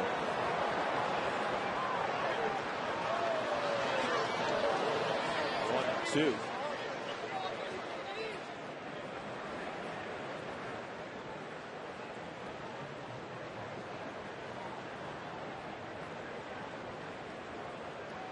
They tried to go, and Melvin's got a hit going to right center field and to center field. Now they're going to try to bust him in. That was over his helmet. 2-2. Melvin was originally signed by the Astros back in 1991. He actually released after 7 years down in the minor league system. And then caught on with the Mets. Came up with the Mets for the first time in 1999. 38-year-old Venezuelan Melvin Mora.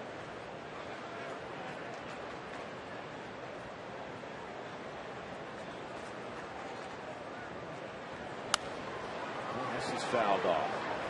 The only player, in fact, I don't know how many people realize this, Jeff probably does because he played for the Baltimore Orioles, but the only player to play more games at third base in the history of the Orioles. Brooks Robinson. Brooks Robinson, the Hall of Famer.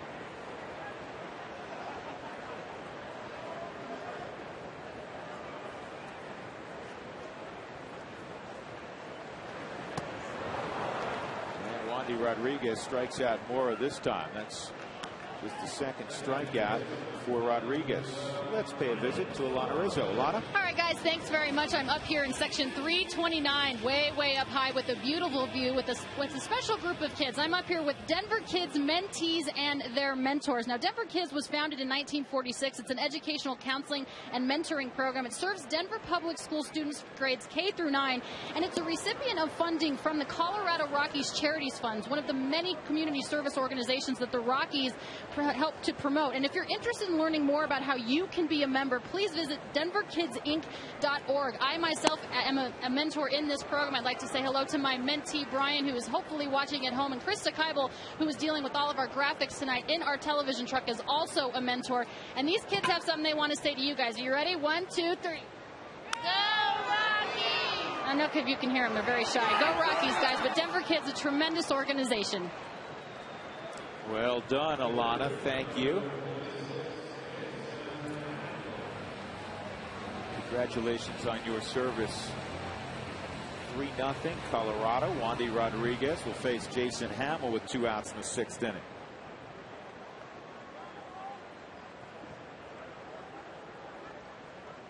Well, Wandy Rodriguez has kind of subscribed to the theory of bend don't break. That's what he's done. Yeah, a lot of traffic out there. He gave up a couple hits, but hasn't given up that big one to blow the game open.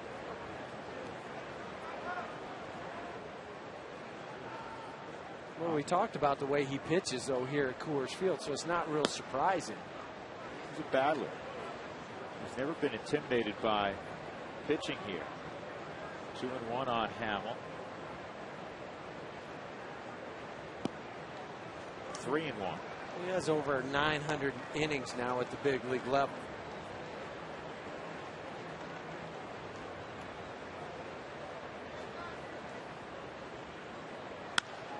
And that ball was hit hard, gloved by Manzella. A 1-2-3 sixth inning, the first 1-2-3 inning for Wandy Rodriguez. 3-0 Colorado. We move to the 7th at Coors Field.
Lines a double over the head of Carlos Lee, and 2 runs would score.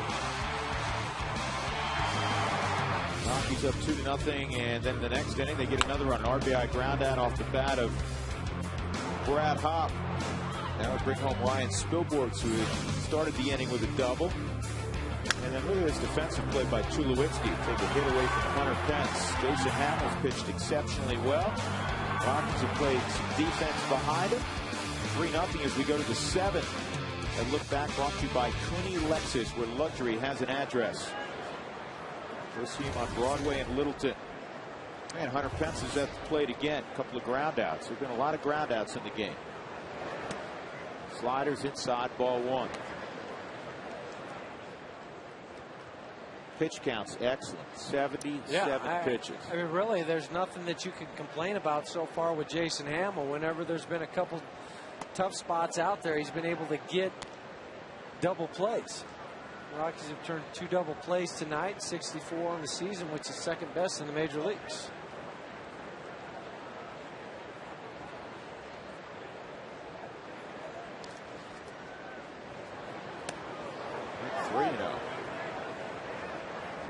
We like to talk about that 15 pitch mark per inning as the magic formula to last deep into a ball game, and those are just pretty numbers there. There's 16 in the first where he had the walk to lead it off, but was able to get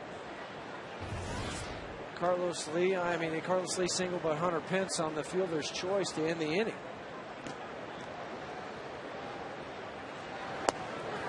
Stayed on line there, 3-1.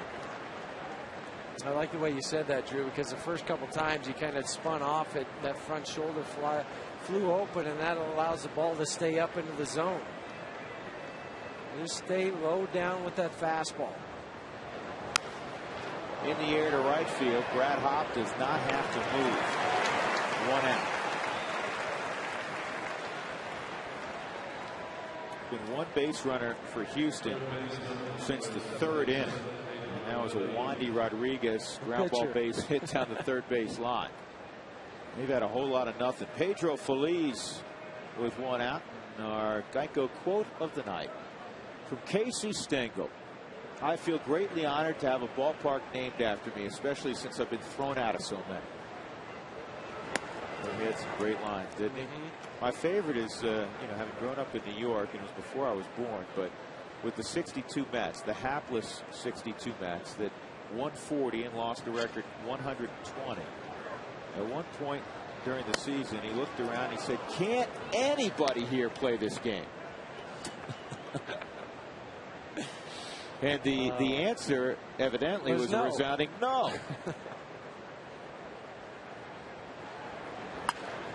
And a line drive to left, and scoreboards again lost it in the light bank.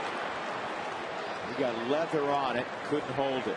That's the second time. I don't know if I've seen a player battle a light bank twice in one game. No, usually you might get it one time, but just the way these balls were hit. Now, Ryan got the break on it, and when this ball is hit, watch how quickly he reacts. He's going over there right now. He's, uh-oh, I'm in trouble. And you kind of duck your head and you turn your head because you don't want it to hit you in the face.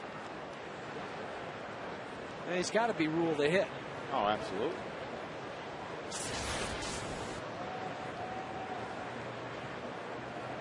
Humberto Quintera at the plate.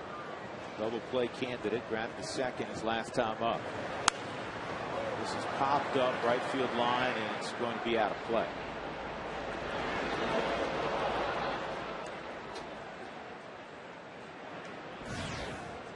There's Tim Burdick. They have 3 lefties now in their bullpen because Wesley Wright is finally healthy. Yep. The Rockies were down in Houston. Wright wasn't available. Burdick's really just one of those late inning left-handers. One of the lefty specialists, too. Like the Rockies, they carry 3 lefties, which most teams don't.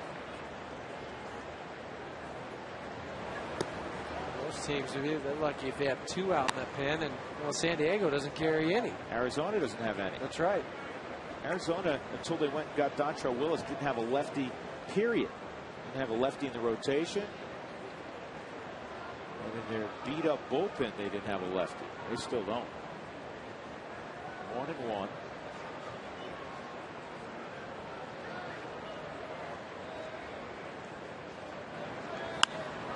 And another chance for Stillboards, and Ryan's got it. Well, that one was up in the air higher. It wasn't the line drive right into the lights. Well, we're going to go to an old Rocky, Dante Bichette, to announce the Rockies' supplemental first-round pick in New York. Hello, I'm Dante Bichette. With our compensation round selection, the Colorado Rockies select Peter Tago, a right-handed pitcher from Dana Hills High School, Dana Point, California. The Detroit Tigers have the next pick, and they are now on the clock. Dante did a nice job with that. Yes, he did. All dressed up, too. Yeah, so the Rockies took a 6'3" right-handed high school pitcher. That was a very nice location, Dana Point. It's beautiful. Yeah. And this year, our latest numbers on him, 7-3 with a 2.88 ERA. And he throws in the low to mid-90s. And then, again, just a brief scouting report on him is that when you look at a high school kid, as you well know, Jeff, you want to see what kind of projectability he has. You know, is he already 6'4" and 220, and this is as hard as he's going to throw? No. In this kid's case, he's 6'3" and he's still lean. Yeah, 180. I mean, he's going to be able to project out to maybe a 220-pound guy once he adds some muscle to that frame. Picks up a little velocity. Yeah, and then he might pick up 3 or 4 miles on that fastball. Now, instead of being 91 to 93, we're talking 95, 96, 97, somewhere in that range. And then you can throw the hard sliders like Jason Hamill did right there with some bite on. Yeah. So Peter Tago, right-handed pitcher, is the Rockies' second pick in the draft, and Manzella strikes out on another breaking ball. Another good inning for Jason Hamill. He's safely through 7. The Rockies lead it 3-0 on the Astros.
number.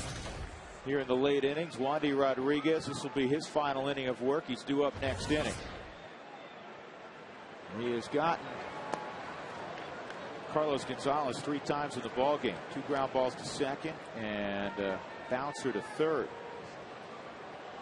And most of them on the breaking pitches where Carlos has reached for the ball.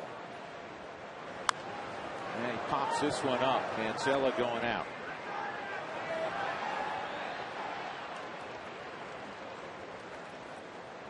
One out. That'll bring up Spilborghs. Here's the bio on Peter Tago. Dana Hills High School. So we'll learn more about him as he progresses. 18-year-old kid. Obviously with a bright future. We'll learn a little bit more. Bill Schmidt's supposed to join us here in a little bit. Spilborghs takes high. Ryan's had a good ball game. A walk, a double, and a single.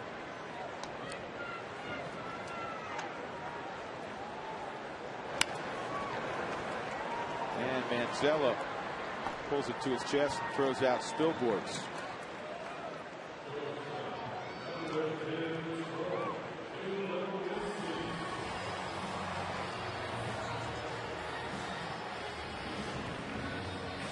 That'll bring up Tulowitzki. Rockies got 2 in the second. They added a run in the third. And they've had an outstanding pitching performance from Jason Hamill. You go back, Huey, to the performance for Hamill in San Francisco. It's back-to-back terrific performances. Well, and I might even throw the performance before that against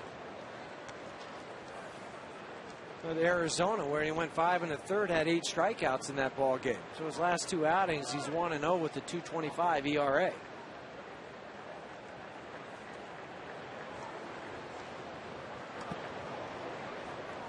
One and one. Bill Schmidt will join us at the top of the next inning. Been a busy man. A lot of traveling, a lot of frequent flyer miles. Billy actually threw on a tie tonight. Well dressed up. It's a big day. It is a big day. Got to check out how many miles he's logged this year. 2 balls and a strike on Tulowitzki. If your windshield's damaged in any way, call Safelite Elite Auto Glass at 303-287-5000 or go to safelite.com. Troy, a base hit in the 3rd inning, 1 for 3. It's a good curveball from Rodriguez. 3-1, just missed.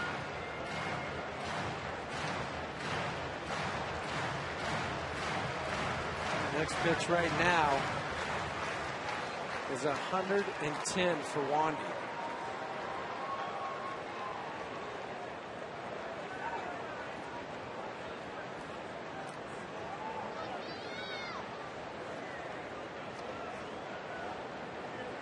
Brad Mills looking on.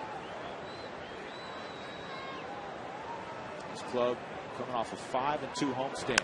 And this ball is hit to deep center field, but he missed it by a grain.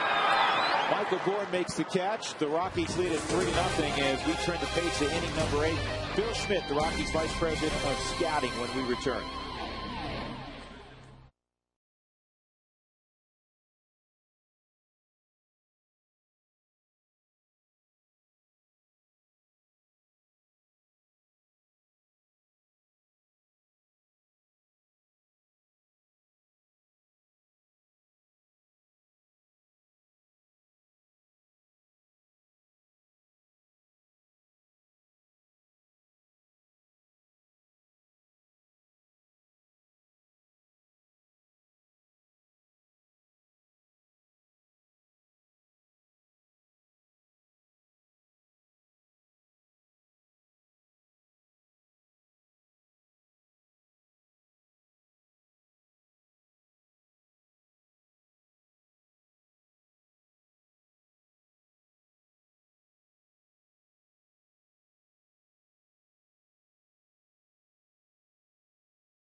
Brothers Big Sisters, be big and donate your car. You get a free tow and tax break, and you'll help change a kid's life.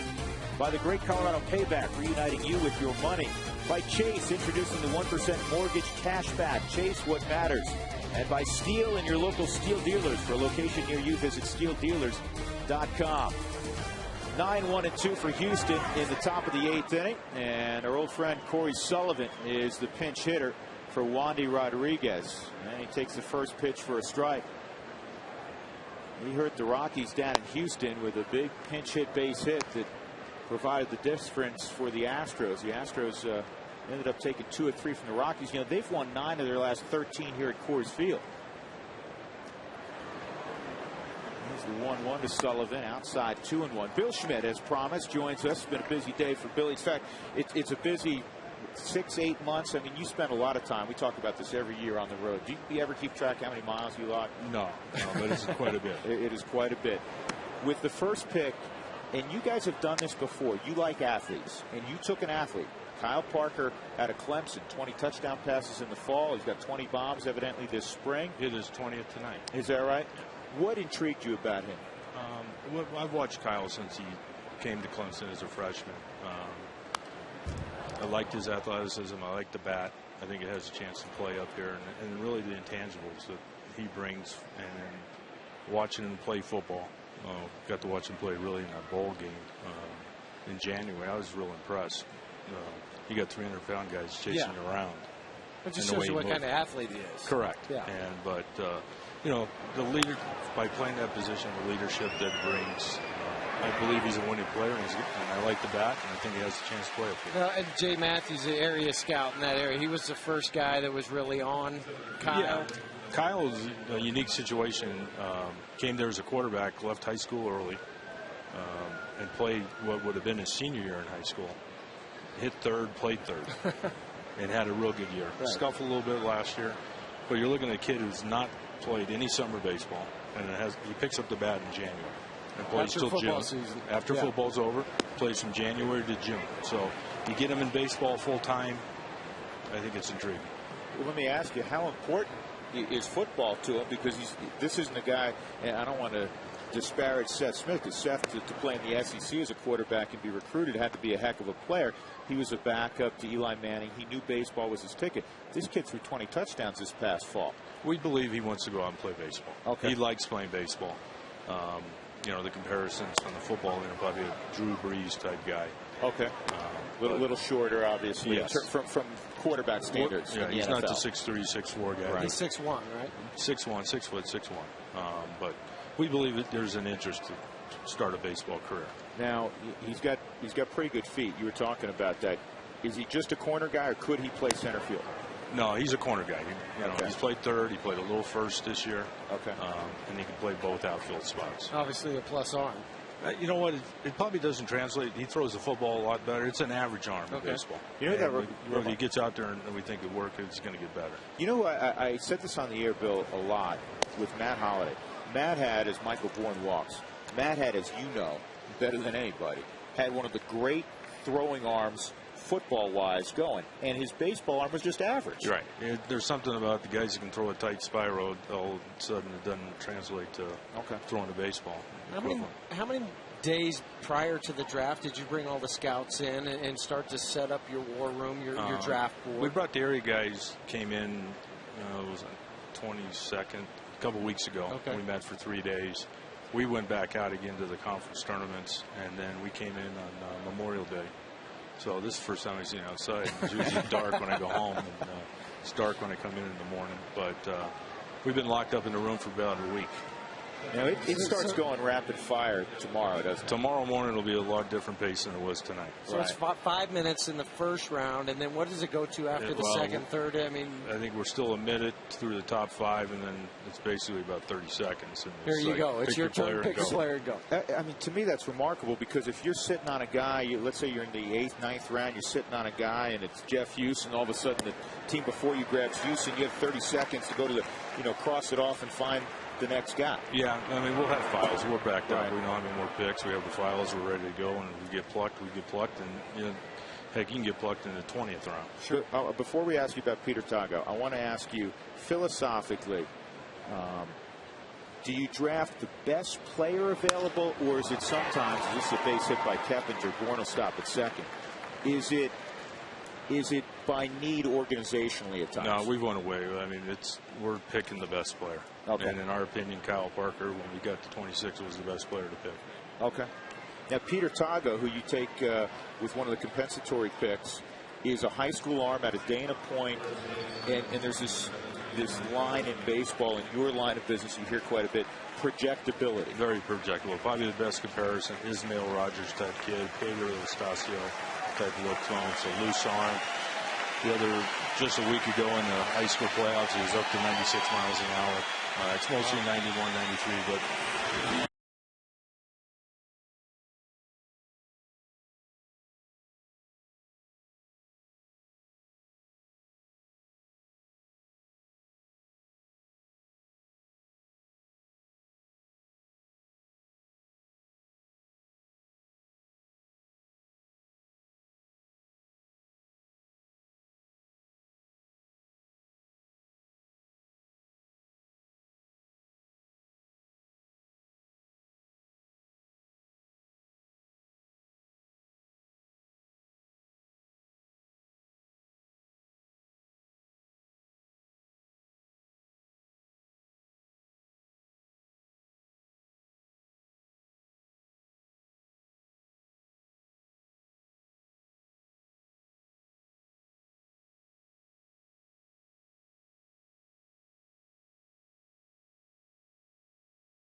is just 3-0. Now the tying run is coming up. Joe Beimel will take over for Jason Hamill with 1 out in the 8th inning, and he will face the tremendous switch hitter Lance Berkman, who will come in from the right side. Drew Goodman, Jeff Houston. We're joined by the Rockies Vice President of Scouting, Bill Schmidt, talking about the Rockies' 2 picks in the first round, one a true first rounder and then a compensatory pick later on. The Rockies drafted a pitcher out of Dana Point High School late in the first round, and then earlier on they took a kid from Clemson who's a great two-way player. We're talking about Kyle Parker. Was this year's draft, Bill, from your standpoint, deep in any one particular way? Probably high school pitching. Thought the college crop was thin. A lot of high school right-handed pitchers. Middle infielders were thin. Now you start looking at those guys at the area code games, right? I mean, I'll start here in about 2 weeks. No, I'll start here in about 2 weeks. Okay. Going back to there's a perfect game thing in Tampa, Florida on the 17th, and then from there to Cary, North Carolina for USA trials. So it really never ends anymore. No, I got about 2 weeks, and at the same time try to get all these guys signed that we're going to take in here today and tomorrow. And then ship them off to either Casper or Tri-City. Yeah, get them out playing, get those clubs set. But our guys will start working on next year right away. 1 strike count on Lance Berkman with 2 on. Inside, Joe Beimel has been, in a word, marvelous for the Rockies this year. He's been a go-to guy in these sticky situations for Jim Tracy. Well, when you have an ERA below Ubaldo Jimenez, you know you're doing a pretty good job. I didn't think that was possible. Well, I know, .92, a few less innings, but still, that just shows you how valuable Joe has been coming out of the pen. 2-1.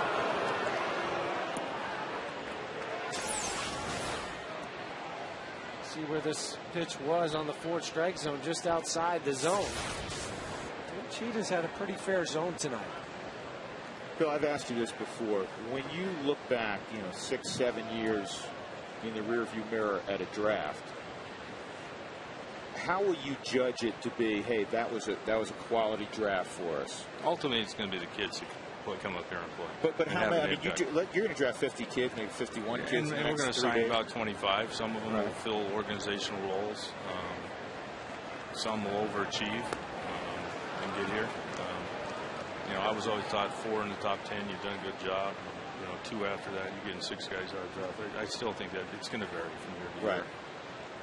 But ultimately, being a competitive team, how you're helping the organization, because we're going to use kids for trades. And in our situation, we rely on the kids we're drafting. That's why it's so important for the scouts that don't get a lot of recognition, that they're out there just listening to everybody, and they're going and watching, putting their eyes on these players, and really beating the bushes. Beating the bushes, but also building relationships with these kids and their families, and really getting to know them and knowing their character and what they're about.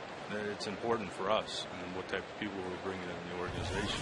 How many different people, when you're talking about drafting a kid number 1 like Kyle Parker, how many people surrounding him? Coaches, high school football coach? Maybe will you go that far back? We'll talk to high school coaches. We'll talk to the football coaches, like we did. Coaches at Clemson. There's 1 and there's 2. Nicely done out of the inning. Good. I know you got a lot of people seeing. We appreciate it as always. My pleasure. You'll see the sun on Thursday again. Thanks. Bill Smith, Vice President of Scouting. We'll talk all about the draft tomorrow and Wednesday as well.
Colorado Lottery. Don't forget to play.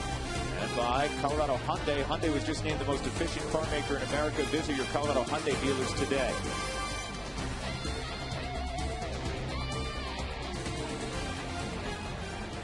Rockies up 3-0. Jason Hamill goes 7 1/3 innings of shutout baseball. Allows 6 hits.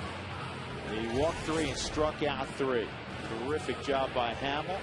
Hamill got the double play, and we move on to the bottom of the 8th inning. Our AT&T trivia question: which 2 future NFL Hall of Famers were drafted by the Royals in the '79 draft? You know them well. A fellow by the name of John Elway, a fellow by the name of Dan Marino.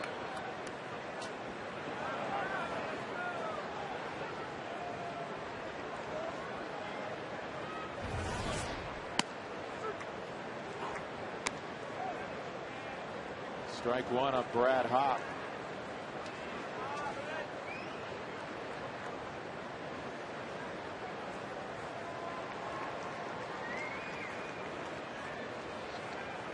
And Hop pulls it down the right field line.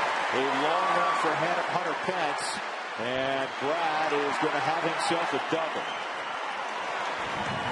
Second hit of the night for Hop. A hanging slider was able to stay on at 79 miles an hour, pull to the right field side for a double. Let's take a look at today's Quest high-speed pitch. Wandy Rodriguez hit 91, Jason Hamill at 95. Brought to you by Quest, the high-speed internet provider of the Colorado Rockies. So Tim Burdack now will face Miguel Olivo. Miguel is 1 for 2 and an intentional walk.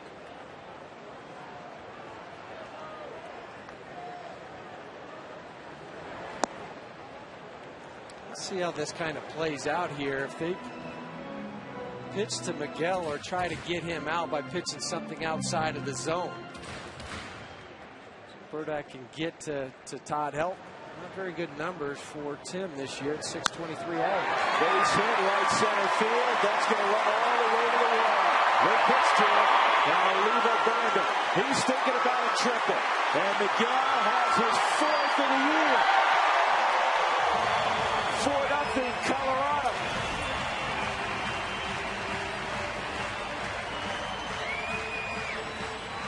I'm just shocked that they pitched to him. I wouldn't pitch to him in this ballpark. No, not at all. And you're down already by 3. If you put him on, you set up the double play. Instead, now he drives in a run, and he's also into scoring position. So now you're down by 4, could be possibly 5. A ball cut back over to the inside part of the plate. And Miguel stayed on it and drove it right center field. He knew as soon as he came out of the box that he was going for it. And the infield pulled in. Helton at the plate. 0 for 3 tonight. A foul out, a line drive to short, and a ground ball to first for Todd. And this should get the run home pretty easily. Carlos Lee makes the catch, and walking home with the Rockies' 5th run is Miguel Olivo. And that's a big RBI. Now you have more than a grand slam separation. Helton's 11th ribby of the season. Todd stayed on that curveball and knew just dropped the barrels to get that fly ball to Carlos Lee out left. Berta came in and gave up a couple of hits and a sac fly and 2 runs. 5-0 Rockies. Back in a moment.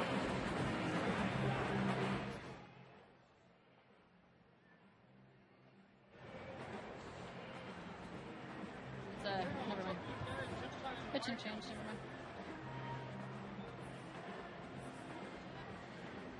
Mills. Camera well. Okay.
Seth Smith backed up Eli Manning at Ole Miss. Todd Helton, of course, backed up Peyton Manning at the University of Tennessee. But something that was interesting to me is after Michael Vick's junior year at Virginia Tech, the Rockies actually drafted him in the 30th round. He obviously did not become a Rocky, but that's one quarterback you may not have known about, guys. You know what, Lon, I'm glad you brought that out. That's right, they did draft Michael Vick, and why not? You knew he was going to play football, but why not take a flyer on him? Right? Never know. And it worked out okay for Deion Sanders. And now you got one of those two-way guys. Yeah.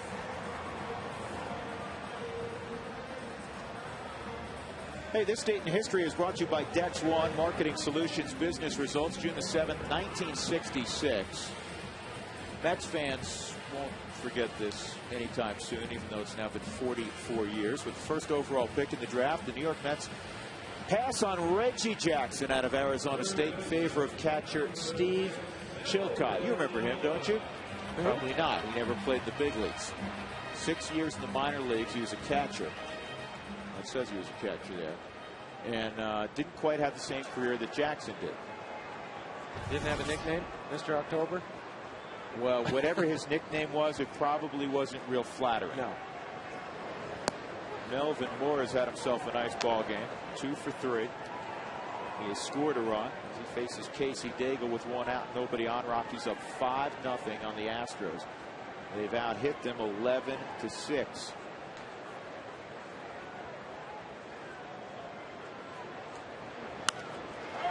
In the air to right field, Hunter Pence. I'll bring up Clint Barnes. Tonight's game summary is brought to you by Ecotech Institute Denver, where you can make the world your workplace. Barnes a 2-run double in the second. Miguel Olivo just tripled in a run. And Jason Hamill out-dueled Wandy Rodriguez. A terrific performance by Hamill. Jason in line for his 3rd win of the year. Barnes has thrown out a couple of hits tonight. None bigger than the one he had in the second inning with hitting the double overhead of Carlos Lee to give Jason Hamill a little bit of breathing room, not waiting till the 4th or 5th inning, something like that, where he's wondering, oh, are they going to score any runs? Matt Daly up, tossing out the Rockies bullpen. Now with the 5-0 lead, he'll come in. Manuel Corpus was up earlier when it was a safe situation, and now with you tack on a couple runs, he sits down, you get Daly up. And you know what? It's that 4-run margin, because if it's 4, you still probably see Corpus. Now that it's 5, they'll give him a break. Long run for Bourne. Will he get there? Yes. Speed 1 in that equation. So we'll go to the 9th inning. Rockies looking for 3 more outs. 5-0. They lead it.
Is brought to you by Comcast Digital Home Phone Service. Warm up to unlimited local and long distance. Call 1-800-COMCAST. By Geico, 15 minutes could save you 15% or more on car insurance. By Burger King, home of the Whopper. And by Tri-State, the power behind your local electric co-op.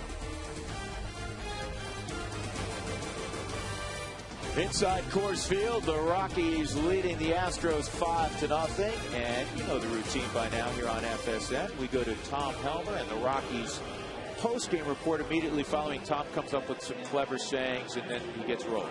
Drew, how about Hamill at home? Jason Hamill has been great at home this year. He's in line to pick up his 3rd win of the season. All 3 have come up at home. Also, we're going to talk about, I forgot it. I sold the Hamill at home. Junebug, Clint Barnes doing the Junebug thing. I was doing so good there, too. Yeah. Clint, yeah. I do got good draft stuff, though. Alana talked about Michael Vick and his draft being drafted by the Rockies. The San Diego Chargers in 2001, Michael Vick was the only guy they flew out that year. They were sure they were going to draft him. At the last second, they made the trade. That's how they got LaDainian Tomlinson, and Michael Vick ended up as an Atlanta Falcon. I think they picked Drew Brees with their second pick, and then they got Tim Dwight. So it worked out well for the Chargers, and for a time worked out well for the Falcons. We're getting a little bonus NFL draft stuff in Anytime there also. I'm trying to just, help out a little bit since I blew that whole tease thing with the June bug. You know what? It's too many years in front of a teleprompter. It's too hot out here is the problem. I got the cowboy breathing down my neck. It's 86 degrees. It's a nightmare out here, Drew. There you go. All right, Tommy. Today's call to the bullpen brought to you by Comcast Digital Home Phone Service. Warm up to unlimited. Local and long distance, call 1-800-COMCAST. Matt Daly looking for the final 3 outs. He has strike 1 on El Caballo, Carlos Lee. Yeah, just his second career appearance now against the Houston Astros. Last time was back here May 14th of last year.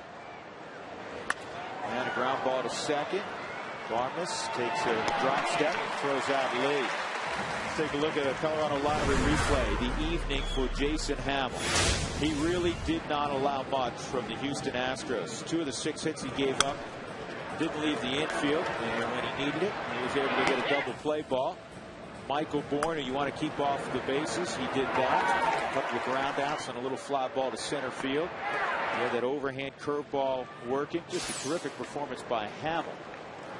And that's strike 1 on Hunter Pence. There's Johnny Herrera. He's in the ballgame for Melvin Mora at third. By the way, you can replay any of your non-winning scratch tickets and a second chance drawing. Enter those tickets at coloradolottery.com.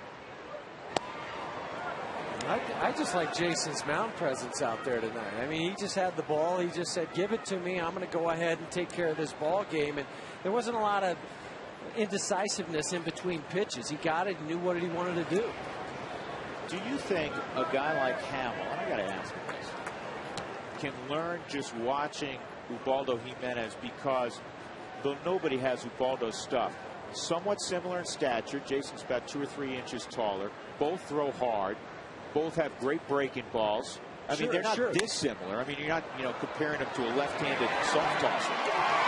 No, but he saw what he did last year and how he turned it around this year as far as being able to command his fastball and what has made a difference in Ubaldo's game and how it can make a difference in Jason's game.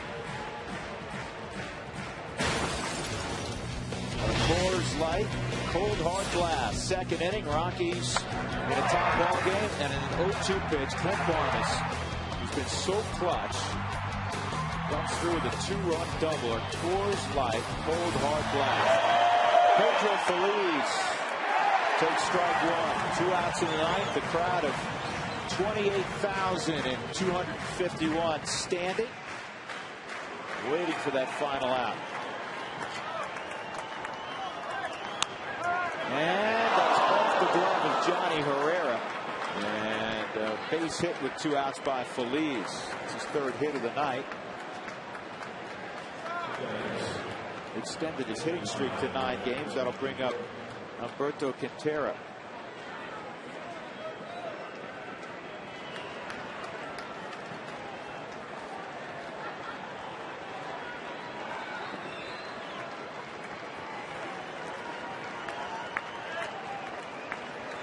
Quintero tonight, an infield hit, ground ball to second, and a line drive to left.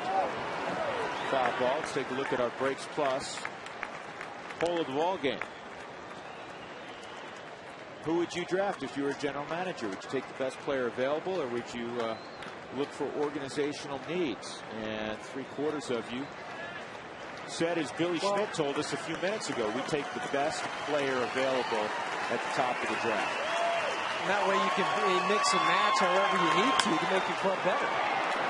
And a base hit for Quintero. I'm sure Tommy Manzella now will be called back, and Jeff Blum will come out.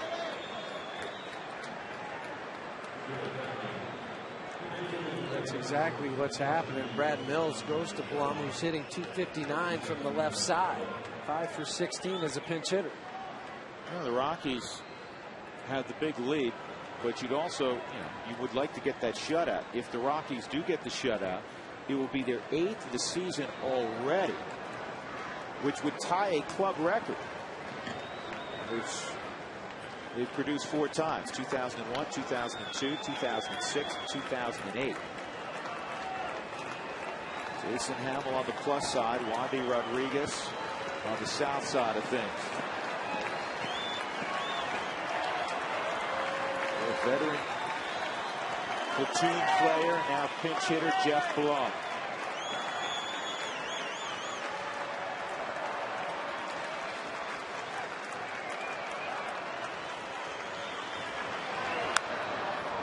Loop foul, and it's out of play. They ran that fastball right under the hands of Blum.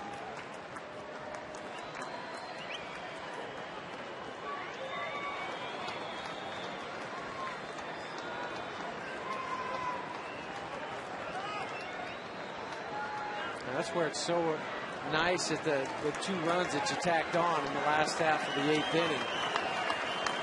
Now you're sitting there breathing just a little bit easier. Absolutely. I mean, you know that from playing. Yeah. There's a big difference between 3 and 5. Well, and you would have a different pitcher out there. We already mentioned it. Probably Manuel Corpus would be out there. I know Jim Tracy's not sitting there breathing any easier until that 27th out's made, but you do feel a lot better, more confident when you go out into the field in the 9th with a 5-run lead compared to a 3-run lead. And this is a base hit to right. And running through the stop sign, but scoring anyhow, is Pedro Feliz. He was originally stopped by Dave Clark. And there goes the shutout. So 3 straight singles. And the last thing you want now is really have to get Corpus really firing down in the Rockies bullpen. Just bad location. He went same place back-to-back times to Blum, and when the guy's coming off a bench, especially a veteran guy like Blum, he's not going to miss the second one if you put it in the same spot. And now you're going to have to get him in the ballgame. Yep. Last thing anybody wanted here, especially Matt Daly or Jim Tracy. 5-1, looking for one more out.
Up by 4 runs, but the tying runs in the on-deck circle, so this is a save situation for Manuel Corpus. 2 outs in the 9th.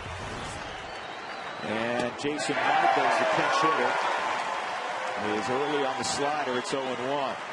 Michaels been around the league for a while now. Former University of Miami star. 3 for 22 as a pinch hitter this year. 1 home run, a couple RBIs.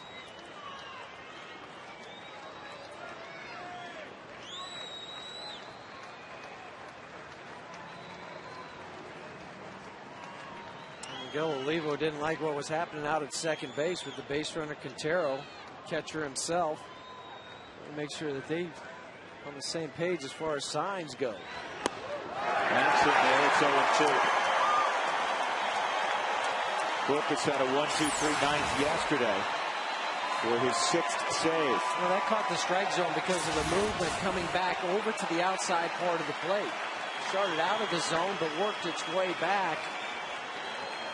for a strike to get ahead in the count 0-2. Now you can go back to the same place, or you can start the slider out looking like a fastball on the outside part of the plate and work it away from Michaels out of the zone. That's what they did. Boy, Olivo trying to bluff Quintero at second base for as long as he could.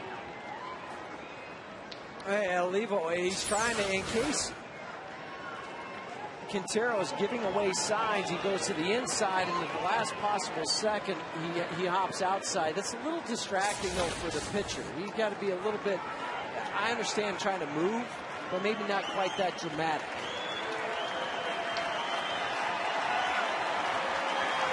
One and two on Michaels. Got it. Corpus comes on, and he strikes out Jason Michaels. 7th save for Manuel Corpus. Rockies win 5-1 over Houston. Nice way to begin the homestand. Great night for that man, Jason Hamill. He is 3-1 with a 3 ERA since coming off the disabled list. Wandy Rodriguez takes the loss. His record falls to 3-8. Tonight's delivery of the game is brought to you by Jimmy John's. Well, Miguel Olivo giving the Rockies a little padding in the bottom of the 8th inning with his 4th triple of the year. That made it 4-0 as Brad Hoff jogged home. Brad started the inning off with a double, or Jimmy John's delivery of the game. Smiles and high fives all around. Good night at the ballpark for the home team. Rockies win it 5-1. They improve to 30-27. Don't go anywhere. The postgame report is up next.